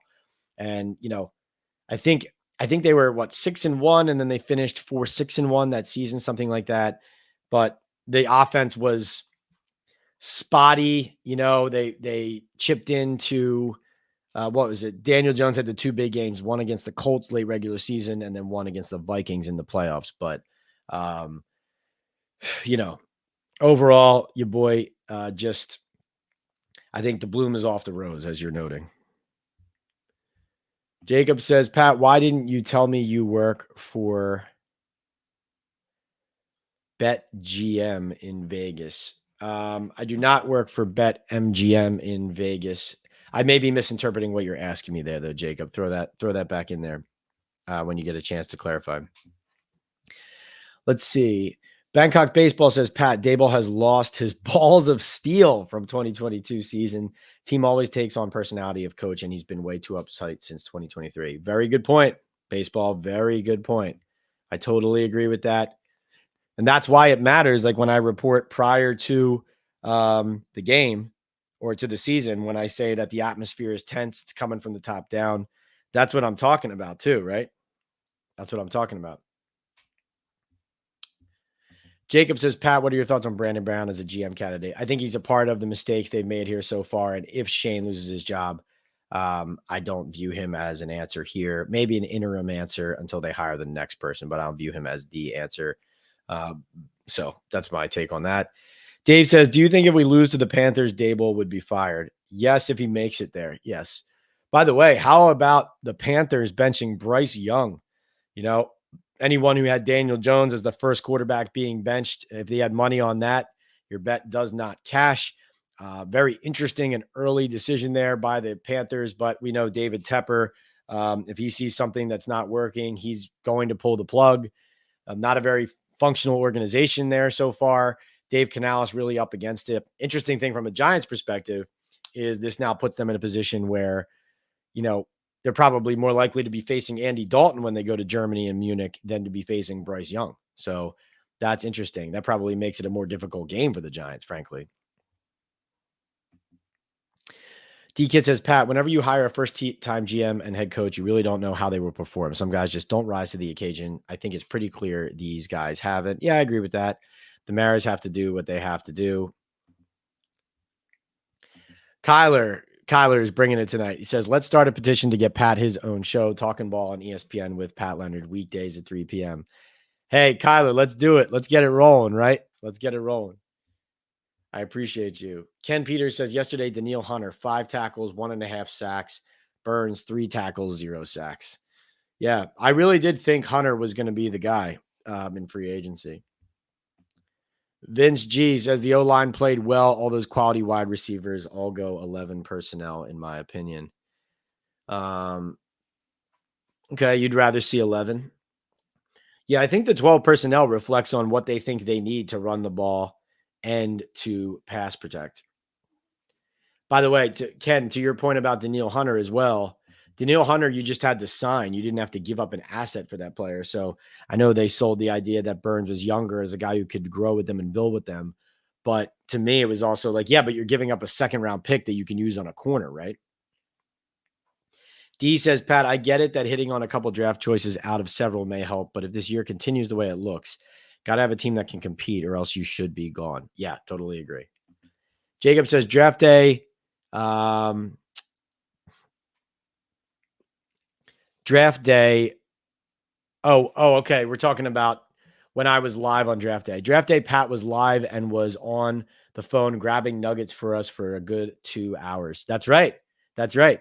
We went live on draft day before I went down to the Giants facility to cover the draft and cover the first round and talk to Brian Daboll and Joe Shane there. And yeah, that was a lot of fun. And, you know, that's what we'll continue to do. Jacob knows it. Thank you, Jacob. Real Cold G says you were spot on about Bellinger. I had this discussion with some Giants podcasters earlier. Thank you, Real Cold G. Jacob says, Pat, Pat even forgot he was unmuted at one point when I was on the phone. Yeah, you're right. That's right. I forgot about that. Ken says the Chargers have an identity after 2 games. Giants have none after 2 years. Yeah, Ken, great point. Great point. And I think you might have brought that up too after the Commanders game yesterday. I thought that was an excellent point and a great analogy to like when we say, what's the Giants' identity? And people say, like, I know some people on here have even said, well, why do they really need an identity? We obviously are trying to score points, trying to win games, trying to deploy our best players. But I think, Ken, to your point, it's this idea of there's a concept and a plan for how you want the team to play. And then your player acquisition and decisions about your roster all fit into that philosophy is the idea, right? So who you sign, who you don't re-sign, who you draft, you know, taking a tackle over a wide receiver in the first round, right? Like things like that, like Joe Alt over Malik Neighbors, that kind of deal. So, you know, that's how you also, to me, like the question about Bobby, I think you guys see, this is what I love about this. You guys are crafting a huge point together about the team. So like, this is why I always say this is so collaborative here because yes, I'm here to give you guys information and try to inform you, but I learn from you guys and you help me create that full picture of what I'm looking at, what we're looking at with the team and the franchise a lot with our conversations. And what you're saying now folds into the Bobby Okereke point that D-Kit was making earlier, Ken, which is the players will draw confidence and buy-in out of having a defined understanding of what your identity is, what their expectations are, and also the confidence that that identity and philosophy is being created by people that they can have confidence in and get behind, right? So that's kind of the spiraling effect or the domino effect of if we don't love our scheme or we're not confident in it, then do we have confidence in the coach? Do we play the same way at the same speed, whatever it is, right? So great point, Ken. Great point. D says, I can tell you one thing with confidence. Jim Schwartz will not allow Neighbors to run free like Quinn and Witt. He will not get 18 targets. Exactly. And you know what? Most D coordinators won't. I have no idea what Washington was doing that game. None. Trying to figure out how we will score on the Browns. Haven't come up with anything yet. OG says, I knew Dan Quinn wouldn't let the Giants beat his team. He certainly tried, OG. He certainly tried. Ken says the only winnable game on the schedule is the Panthers. Go look and tell me who we beat other than them. Yeah, I mean, I guess based on yesterday, possibly Washington because of what their defense looks like. But, of course, the Giants lost to them.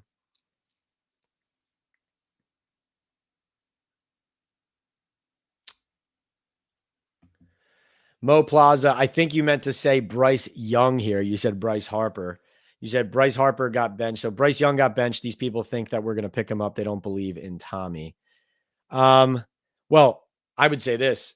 Pick him up for what? They drafted him number 1 overall and benched him in week 2 of his second NFL season for Andy Dalton. So, I think you're doing them a favor if you give them assets. Also, is this a player who mentally is able and ready to play the kind of football you need him to? Who's going to develop? I mean, I will say this about your point, Mo. Always to be fair to the player, it is very, very early in his career. It could be possible that with a more stable organization and better coaching, that he could flourish as the talent that he was drafted to be. But that would be pretty gutsy to be trading him to the New York Giants, and for the Giants to be giving up those assets for a player who has played the way he has so far. Taking the swig out of the gallon here. Hydrating. D-Kid says if we play the same defensive scheme against the Browns, they will rush for 300 yards. Vince says we need Drew Phillips to stay healthy. The kid is a beast. D-Pat says Drew Phillips had 0 interceptions in college. That's why he wasn't a top draft pick. Yes, that part is one of the reasons why. That's a good point. Vince says, who are they bringing in to kick?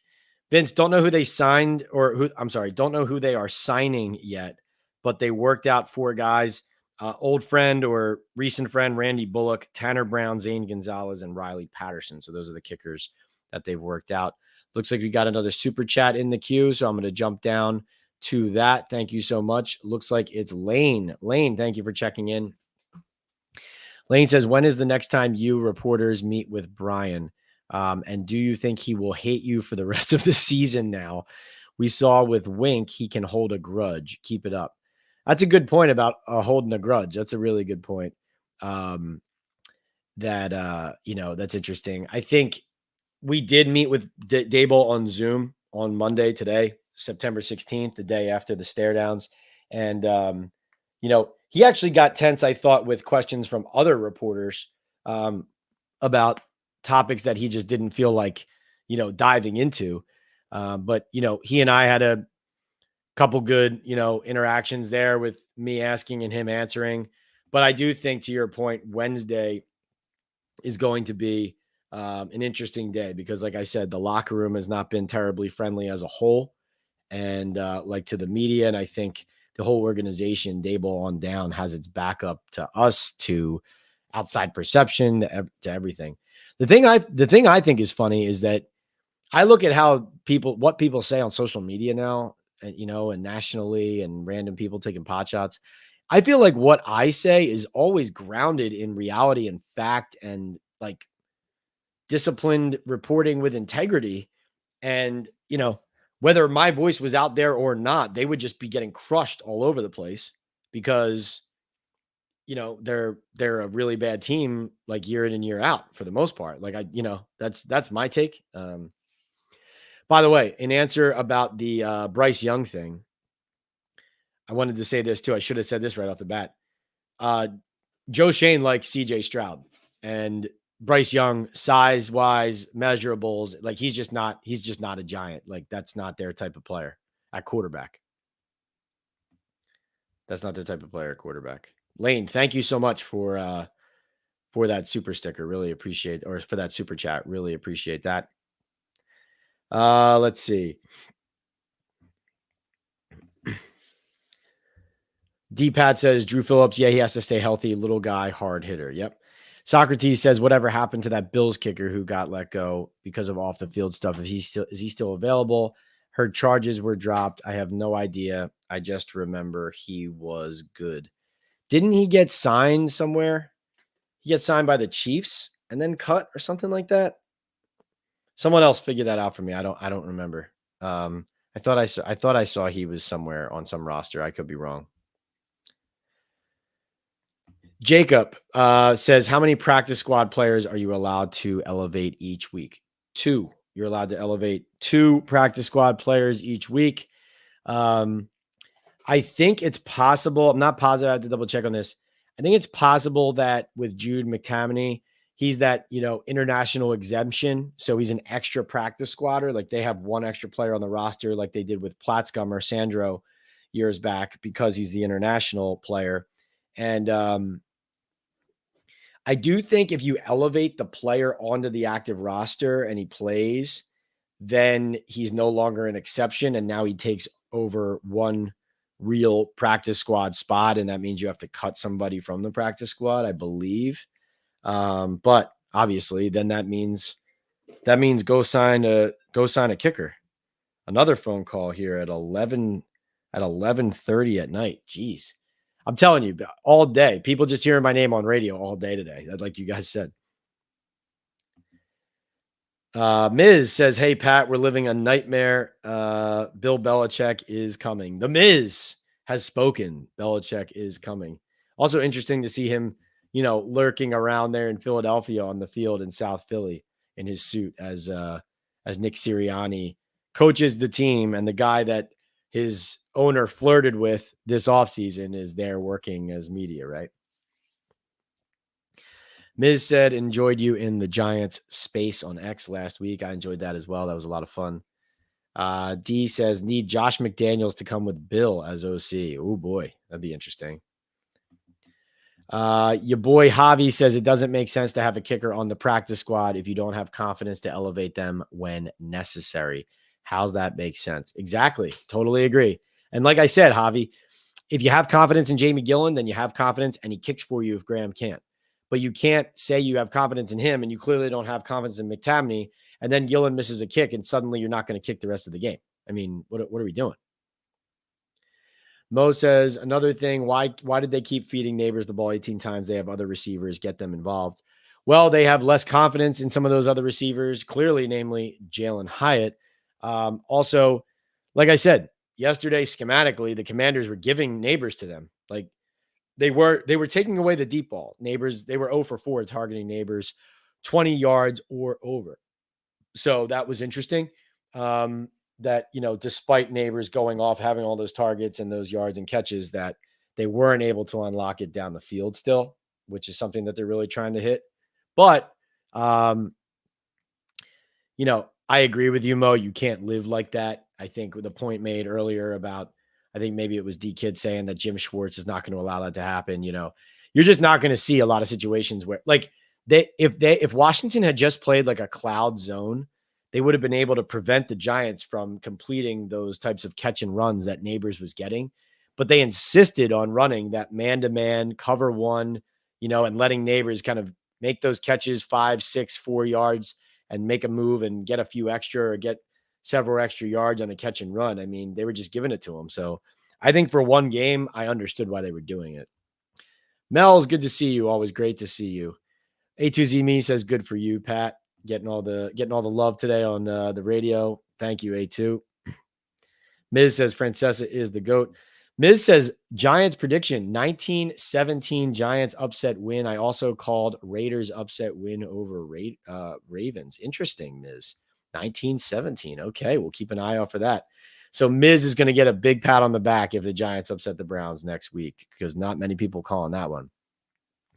Saquon looked good in green. Have no ill feelings towards him. Giants are a mess. A2Z Me says, yep. And now Saquon has to answer for a big mistake on his end. So always comes around, goes around, comes around all the way back again. D-Pat says, Pat, how come no one talks about Kayvon's slow starts every year? No cardio in the offseason. I honestly, D, I think it's accepted right now that he has under-delivered compared to his draft stock. I think it's almost like understood at this point until he shows everybody differently. I think that's part of the reason why. OG says if they would have waited a week, they could have gotten Steve Wilkes, Pat. Interesting point. Let's see. Mel says on defense, no, they are not setting the edge, and the defensive ends and linemen are not plugging the gaps. Check the tape. It's full force to the quarterback, opening up huge holes. Pass the word. We are stronger than what is showed. Yeah. Okay. So, Mels, to your point, you're kind of confirming the tape as you're watching the tape. When they say we're stopping the run on the way to the quarterback, you're confirming that they have their eyes in the backfield and they're trying to stop the run while committing to rushing the passer and putting the pressure on the quarterback, and it's not providing the results they need. All right, let's see who else is in here. Socrates says,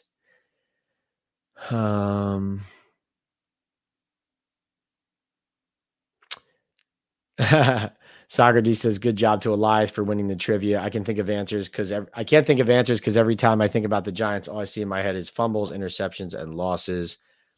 OG says Barkley has to be happy to be on a real football team. Yeah, although, listen, it gets negative and nasty in Philly when games like tonight happen. I mean, the Giants were showing that, the Eagles showing, especially on defense, they are not any good, right?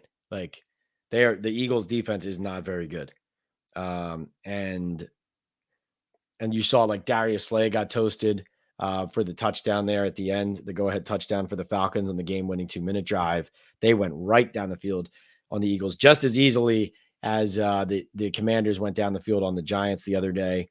So that was startling to see. And then, listen, Saquon has dropped passes in key spots before. I remember a wheel route Shermer called in Chicago. That was a big moment. And Saquon dropped it. Would have probably been like a 65-yard touchdown. So he is a really good receiving back, but he also has shown a penchant for those kinds of drops. And so that's a really costly one there for him. Let's see. Okay, you say guys who should never see the field again. DJ Davidson and Cordell Flott, says D-Kit. Yeah, it's tough because those guys are actually in the rotation. Where are my entertainers? Says Clubber Lang. Says your trolling is weak. Gonna chew you up and spit you out. Pity the fool. Vish says, hey, Pat, loved your Sunday column. Yeah, thanks. That was about that Sunday column was about like the Giants locker room getting rid of, with Joe Shane's roster decisions, all of these leaders who helped keep the team together, and so that's a harsh reality of where the Giants locker room is. It's like things are bad, but they don't have the same quality of leadership, and they've gotten rid of or not re-signed a lot of their better players, right? Like they've gotten rid of a lot of good players. So, that contributing to the impending doom of where this could go, right?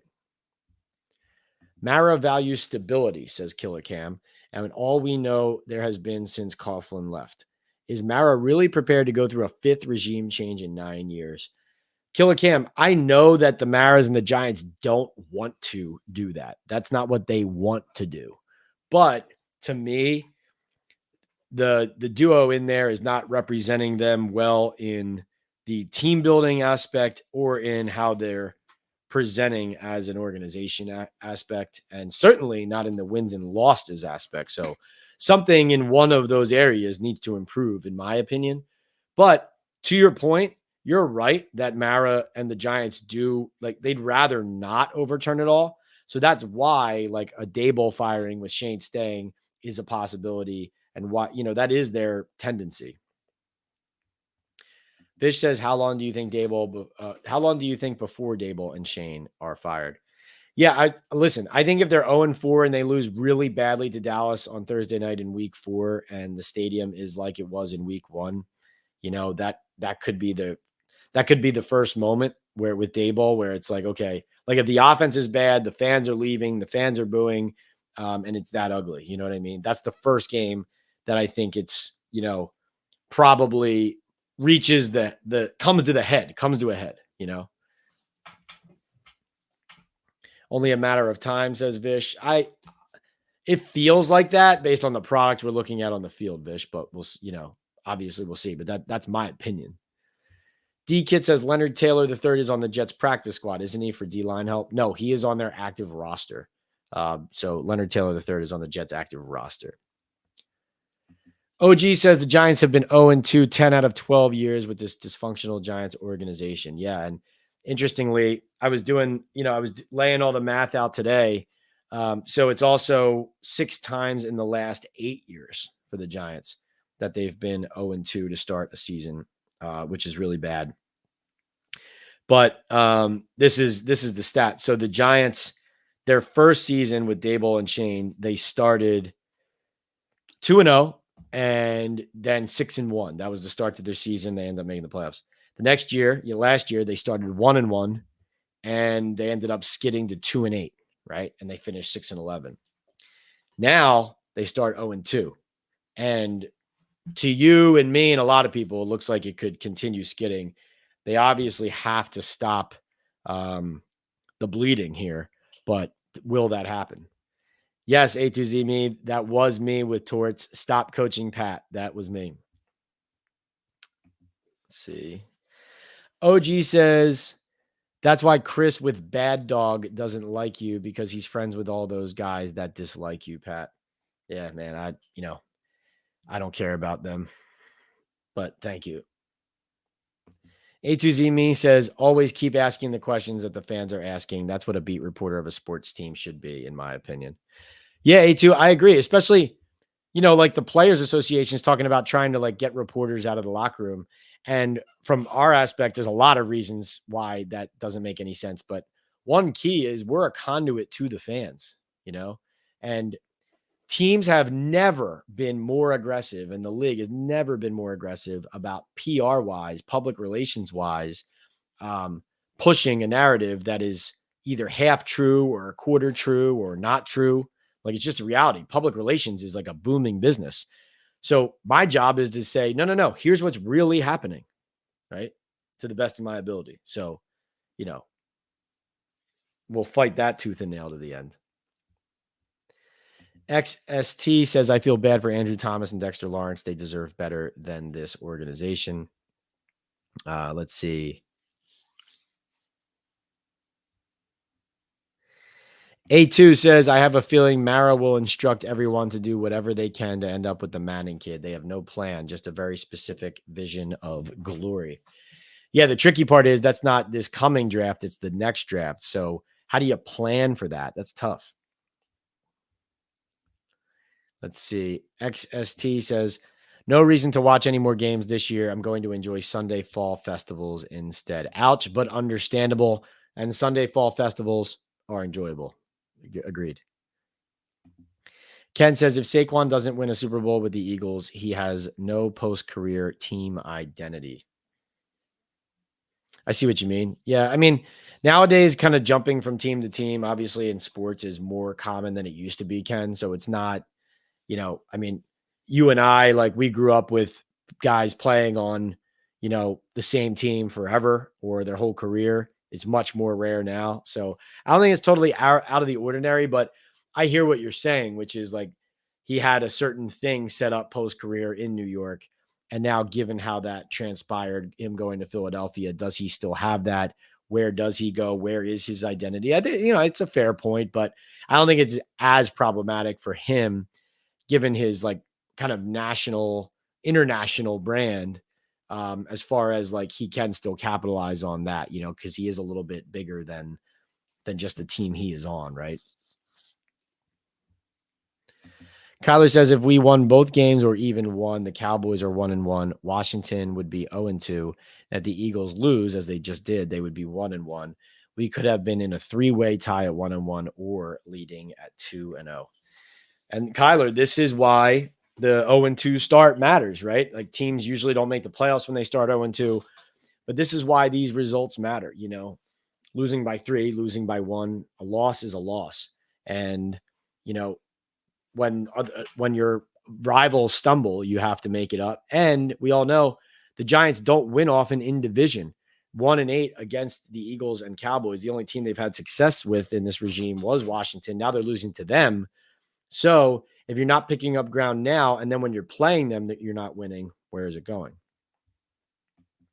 A2Z Me says, watching Monday Night Football with a Pat Leonard live stream is something I can get very comfortable with.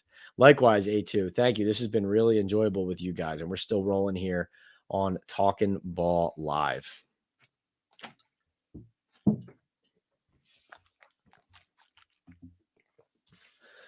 Matthew says, didn't Gano hide a knee problem last year when he before he went on IR? Seems to me you have to take it with a grain of salt when he tells the team he is okay. Well, they knew about his injury. He was trying to kick through it, and they were party to that. And then eventually, after his miss helped cost him the Jets game, then he was shut down for surgery. So, yeah, listen, you have to take the Giants with a grain of salt with anything injury related, given how they've operated in the last several years while I've been around anyway. Yeah, no Mets says they would not, most likely wouldn't get much for Kayvon at the moment. Yeah. No Met says Joe Shane really screwed us. Barkley looks rejuvenated. Moog says Daboll needs anger management. Let's see. Mel says about, I think, Kayvon, he is not adapting, guy, or Shane Bowen. Actually, you're talking about Shane Bowen. He is not adapting, guys. Very versatile for his position, but must watch how they're exploiting him. Got to use him differently to wake him up. Simmons, Kayvon, and Chapman on a weak side blitz. Right. So you're talking about trying to unlock Kayvon. I appreciate that. Let's see.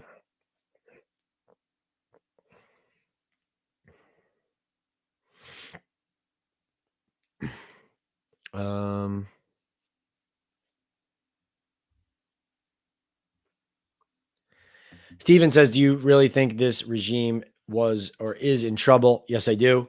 I know that going into this season, there was pressure on Daboll to do winning, show enough progress early in this season that people couldn't, look at, like John Marin and Steve Tisch couldn't look at Brian Daboll, 5-6 games in and say, we've regressed. We've gone right down into the basement. This program's not going anywhere. Like if they feel that way after the first stretch of this season, then anything's on the board. That's why it's relevant, because my understanding is that's a reality. Dell said, I'm indifferent at this point. New coaches and GMs with the same results. Ken Peters says, promote Chris Rossetti. Chris Rossetti definitely seems like he has a good head on his shoulders. Stephen Heller says Joe Judge was Ray Hanley part 2. No, he was not. Definitely disagree there. Joe Judge did need an offensive coordinator who had alignment with him and who could take that side of the ball away from him. Like what Jason Garrett was not a good OC, but once Judge fired him and was, had control of that along with Freddie Kitchens, like, that was not obviously an NFL offense that you want to run out there. But if Judge had a general manager and an offensive coordinator that created alignment in his organization, I think Judge was a really good CEO head coach, and I think he would still be the coach today. I think he had a lot of strengths.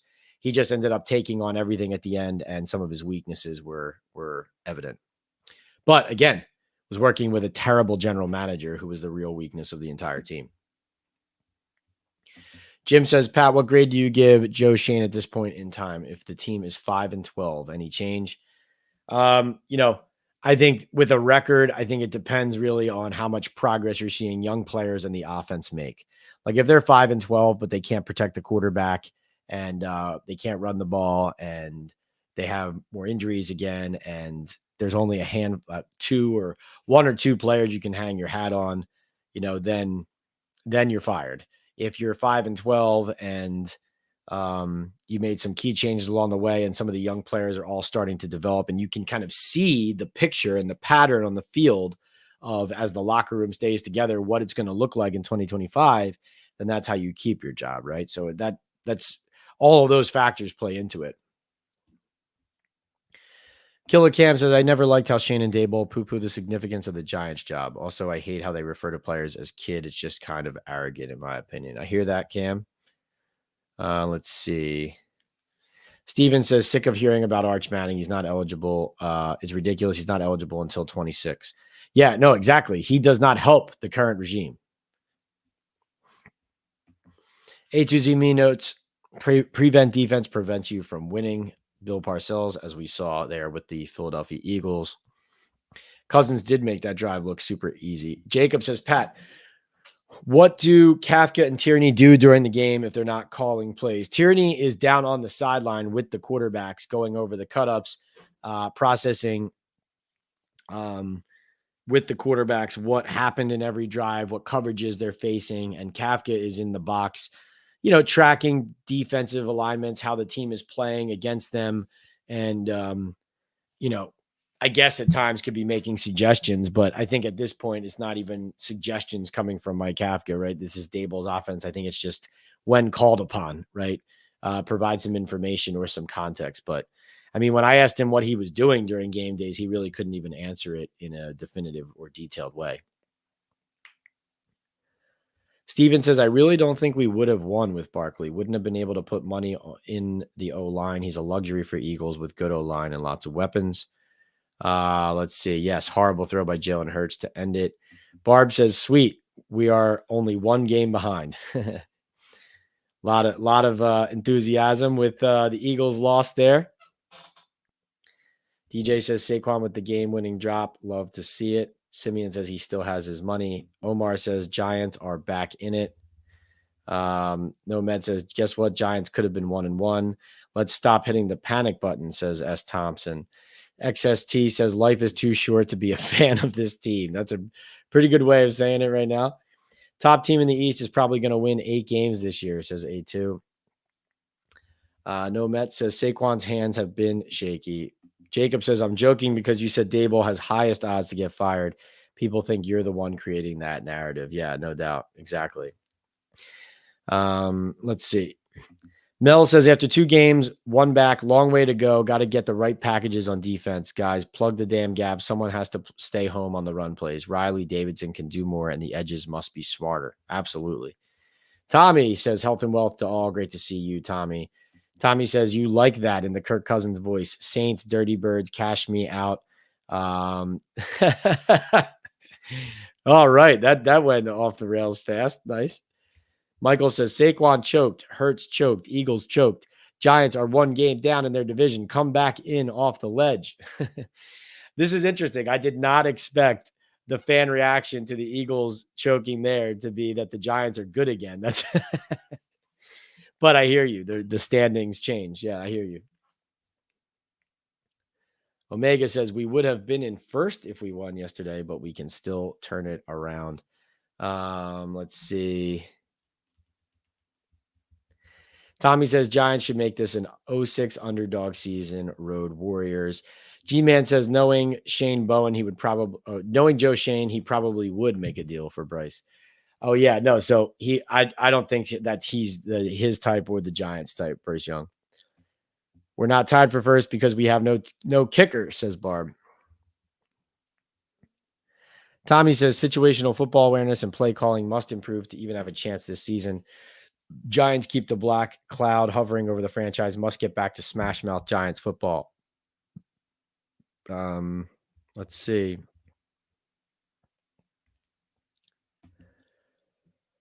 Michael says Giants punished the Eagles into submission. Oh, I think you're talking about last year. Dallas just got manhandled. We can defeat these teams as long as we don't defeat ourselves. I'm done with the soothsayers. Interesting. Michael is pumped and confident. Let's see. Brett says that Kelsey was giving away secrets. Perfect ending to that game. Let's see. Tommy says if Willis feels Sam Minshew can win, it's clear Giants continue to allow great head coach, OC, DC, coach play calling slip through the cracks to other organizations. This has to stop, Bill. Come back home. Moet Olson says, how great was that Eagles loss, seeing their fans with their hands on their heads? Yeah, that was a bad one, man. Brett says Kayvon needs to quit looking in the mirror and do some push-ups. Ouch. Ouch. The Jalen Hyatt stuff is so interesting to me, says Big Z. Yeah, clearly they just listen. They tried to get him. They tried to force him into winning that job, and he did not win it from Darius Slayton. He just not that player. And then with their alignments, plus the fact that they obviously don't trust him in all situations, and there you have it. Mel says, good night, guys. Another productive chat. Same to you, Mel. It's great to see you. Thanks for chipping in. Tommy41 says, Butterfingers Barkley has dropped 16 passes since 2021, most in the NFL at the running back position. Cry, Sheagles, cry. Montana says, Eagles got cocky, not kicking that early field goal. The real early one, I honestly didn't have a problem with that go to goal, but I think we're seeing the Eagles not execute as well, which is interesting. Is Belichick too old to be a winning force again, says Montana. I don't think so. I just think he has to join a team that is closer to ready to win. He's not going to be building back up, you know. Tommy says, doing the Dirty Bird, singing when the Saints come marching in 06 underdog season. Let's go Giants, back to smash mouth football. Montana says, if you were the Maras, what would you do for Giant NYG season correction? Right now? You mean right now?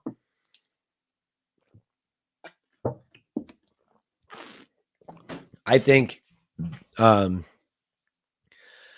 I would do right now, well, I think they have personnel deficiencies that it's hard to correct, Montana. I do think I think they should use Tyrone Tracy more in the running game. I think he's a really good back. I think he could do it. They do have to find a way to have a competent downfield passing attack. It can't be underneath stuff. And as we noted earlier, like teams are not going to play them the way that Washington did. I can't believe they did.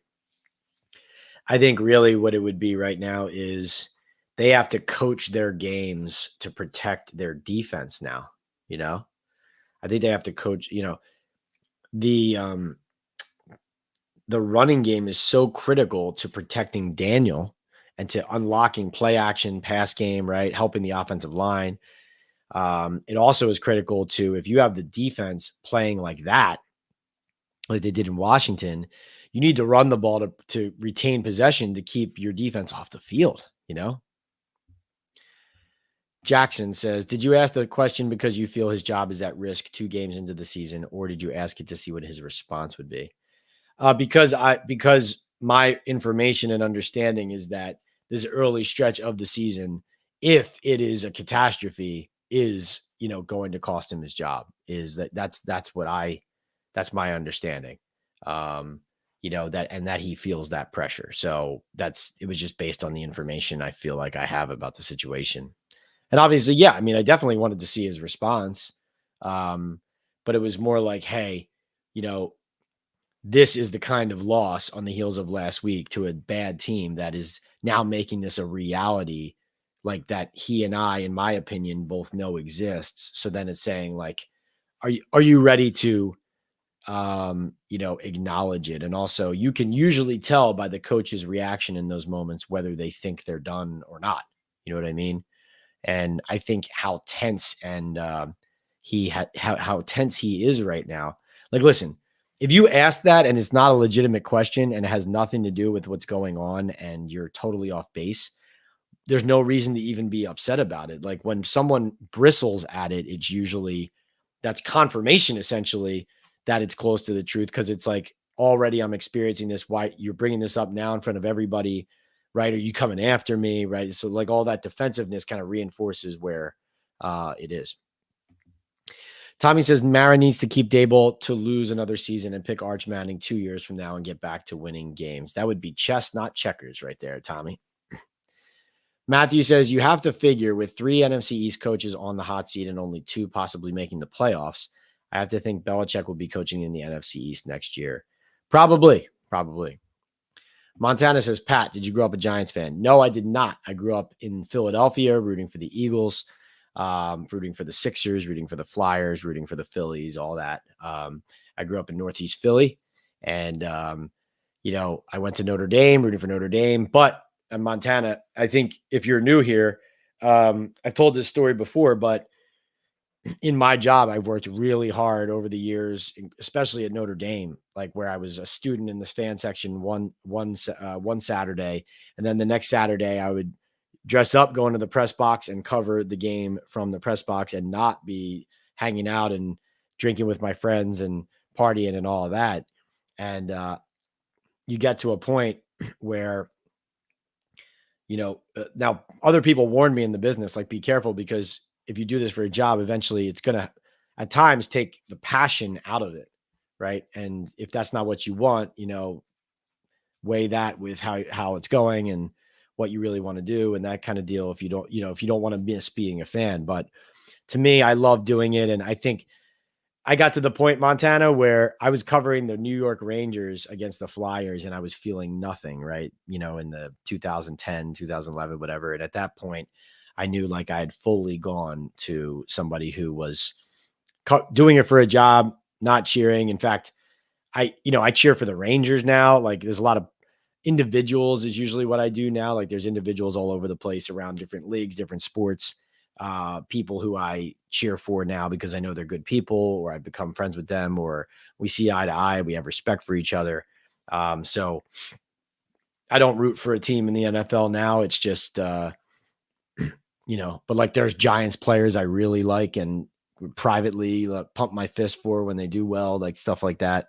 But no rooting interest at this point. And like that Eagles Monday night game, I'm watching that from the standpoint of covering Saquon. Like I was, preparing to write actually a piece about him for the Daily News tomorrow, Tuesday. And so this whole drop pass thing adds another wrinkle to the story of the Giants letting him go, the Eagles bringing him on. He doesn't have the cape on every game. It's clear, right? So, watching it from a critical eye, really, if nothing more. Tommy says, don't worry, guys. Pat is putting Boom Chaga in the locker room, and team meetings, Giants are going to turn it around and make a real turn. That's right, Tommy. Thanks for bringing up Boom Chaga again. That's what we're going to be doing, no doubt. Handing him out in the locker room on Wednesday.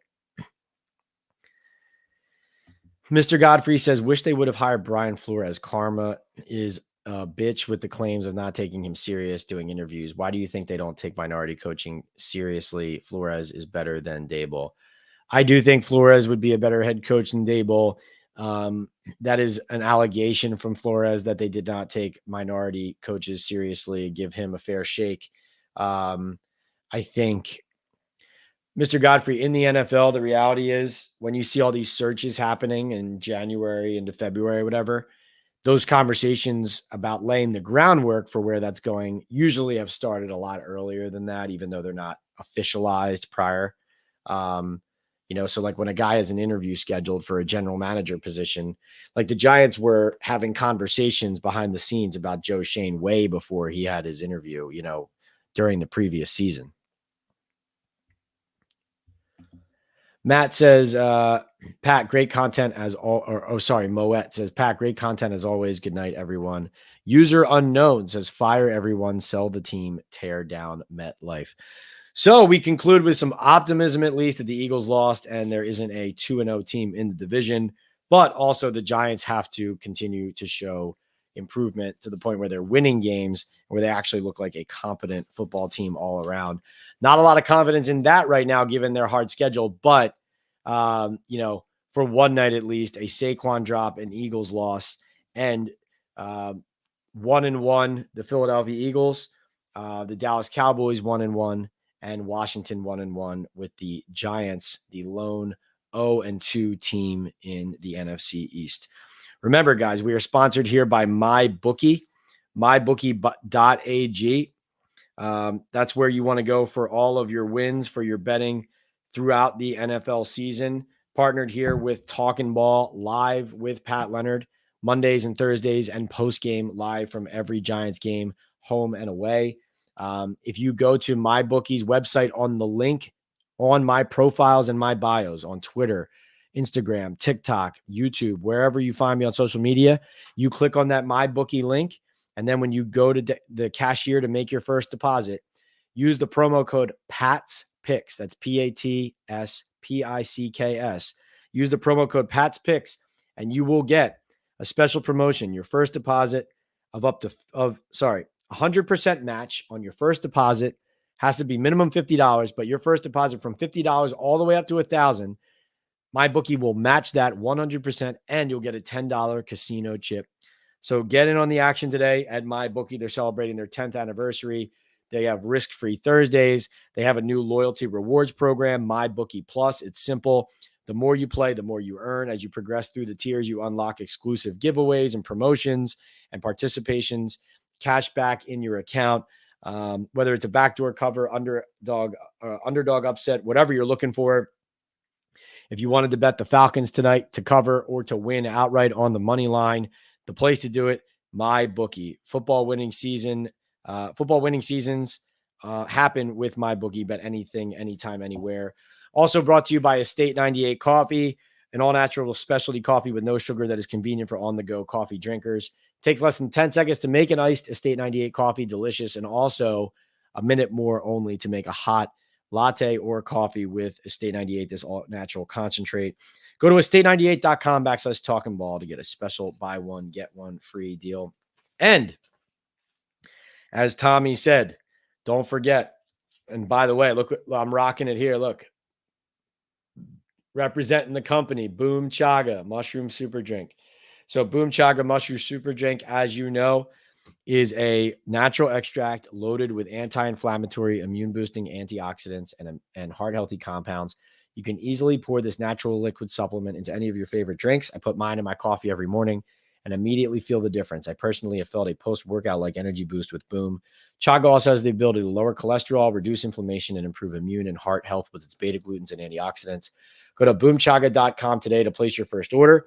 And if you use the discount code TalkinBall25 or access it through the QR code on your screen, you will get a 25% off your first subscribe and save order. Right now, that means a month's supply costs you only $30. Start feeling the difference today at boomchaga.com. So remember, boomchaga.com, subscribe and save option, buy one bag, use the discount code TalkinBall25 or use the QR code here, and you will get that big discount and deal, and you can cancel the subscription if you want. You don't have to stay with it. It won't lock you in.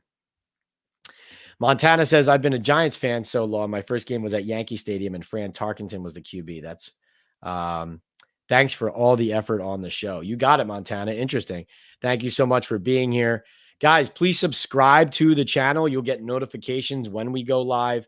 Also break news and post content on my YouTube shorts, as well as throughout my social media. It's PL on NFL everywhere: Instagram, TikTok, YouTube, Threads, and then on X or Twitter, I am P Leonard NYDN, like the New York Daily News. I am the New York Daily News NFL columnist and Giants beat writer. Also with the Believe Network on the Talkin Ball with Pat Leonard podcast and Talkin Ball Live. Hit those likes before we get out of here if you didn't already. Michael Knight says, good evening, Pat. Just got home from work. Oh, Michael's just jumping in. Michael, we are just wrapping up. But Michael, drop a comment on the YouTube page. I'll answer that, or you could DM me on Instagram there, and I'll answer your questions for you there. But remember, we will be live again on Thursday night halftime football, and so we'll be live at halftime of Thursday night football this week, and then post-game live from Cleveland on Sunday. Also look for First Down with Benny Fowler, which I will be publishing on the YouTube channel and on the Believe Network, audio, Apple, Spotify, wherever you get your podcasts. You can listen to that. We go over action from throughout the NFL. That's a great weekly spot that Benny Fowler is doing with our show now, Super Bowl champion, former NFL wide receiver, and more content to come, including our creator series continuing that started with Authentic as a guest. Montana says, first time chatting. Thank you. Thank you, Montana. Thank you for everybody, especially the super chatters, Lou, Big Mike, Elias, Matthew, Big Mike, D-Kit, No Mets, and Lane, everybody who paid in for those super chats. Remember, the best way to support the channel is to buy a bag of Boom Chaga. Log in, create that account, do that first deposit with Pat's picks on MyBookie, or go to estate98coffee.com, estate98.com/Talkin Ball, and get that special buy one, get one free deal. Those are the best ways to support, keep us going so we can keep growing this show and this community that you guys have dedicated so much of your time and energy to. I'm so grateful. I really appreciate it. And I can't wait to do this next time on Thursday. Take care.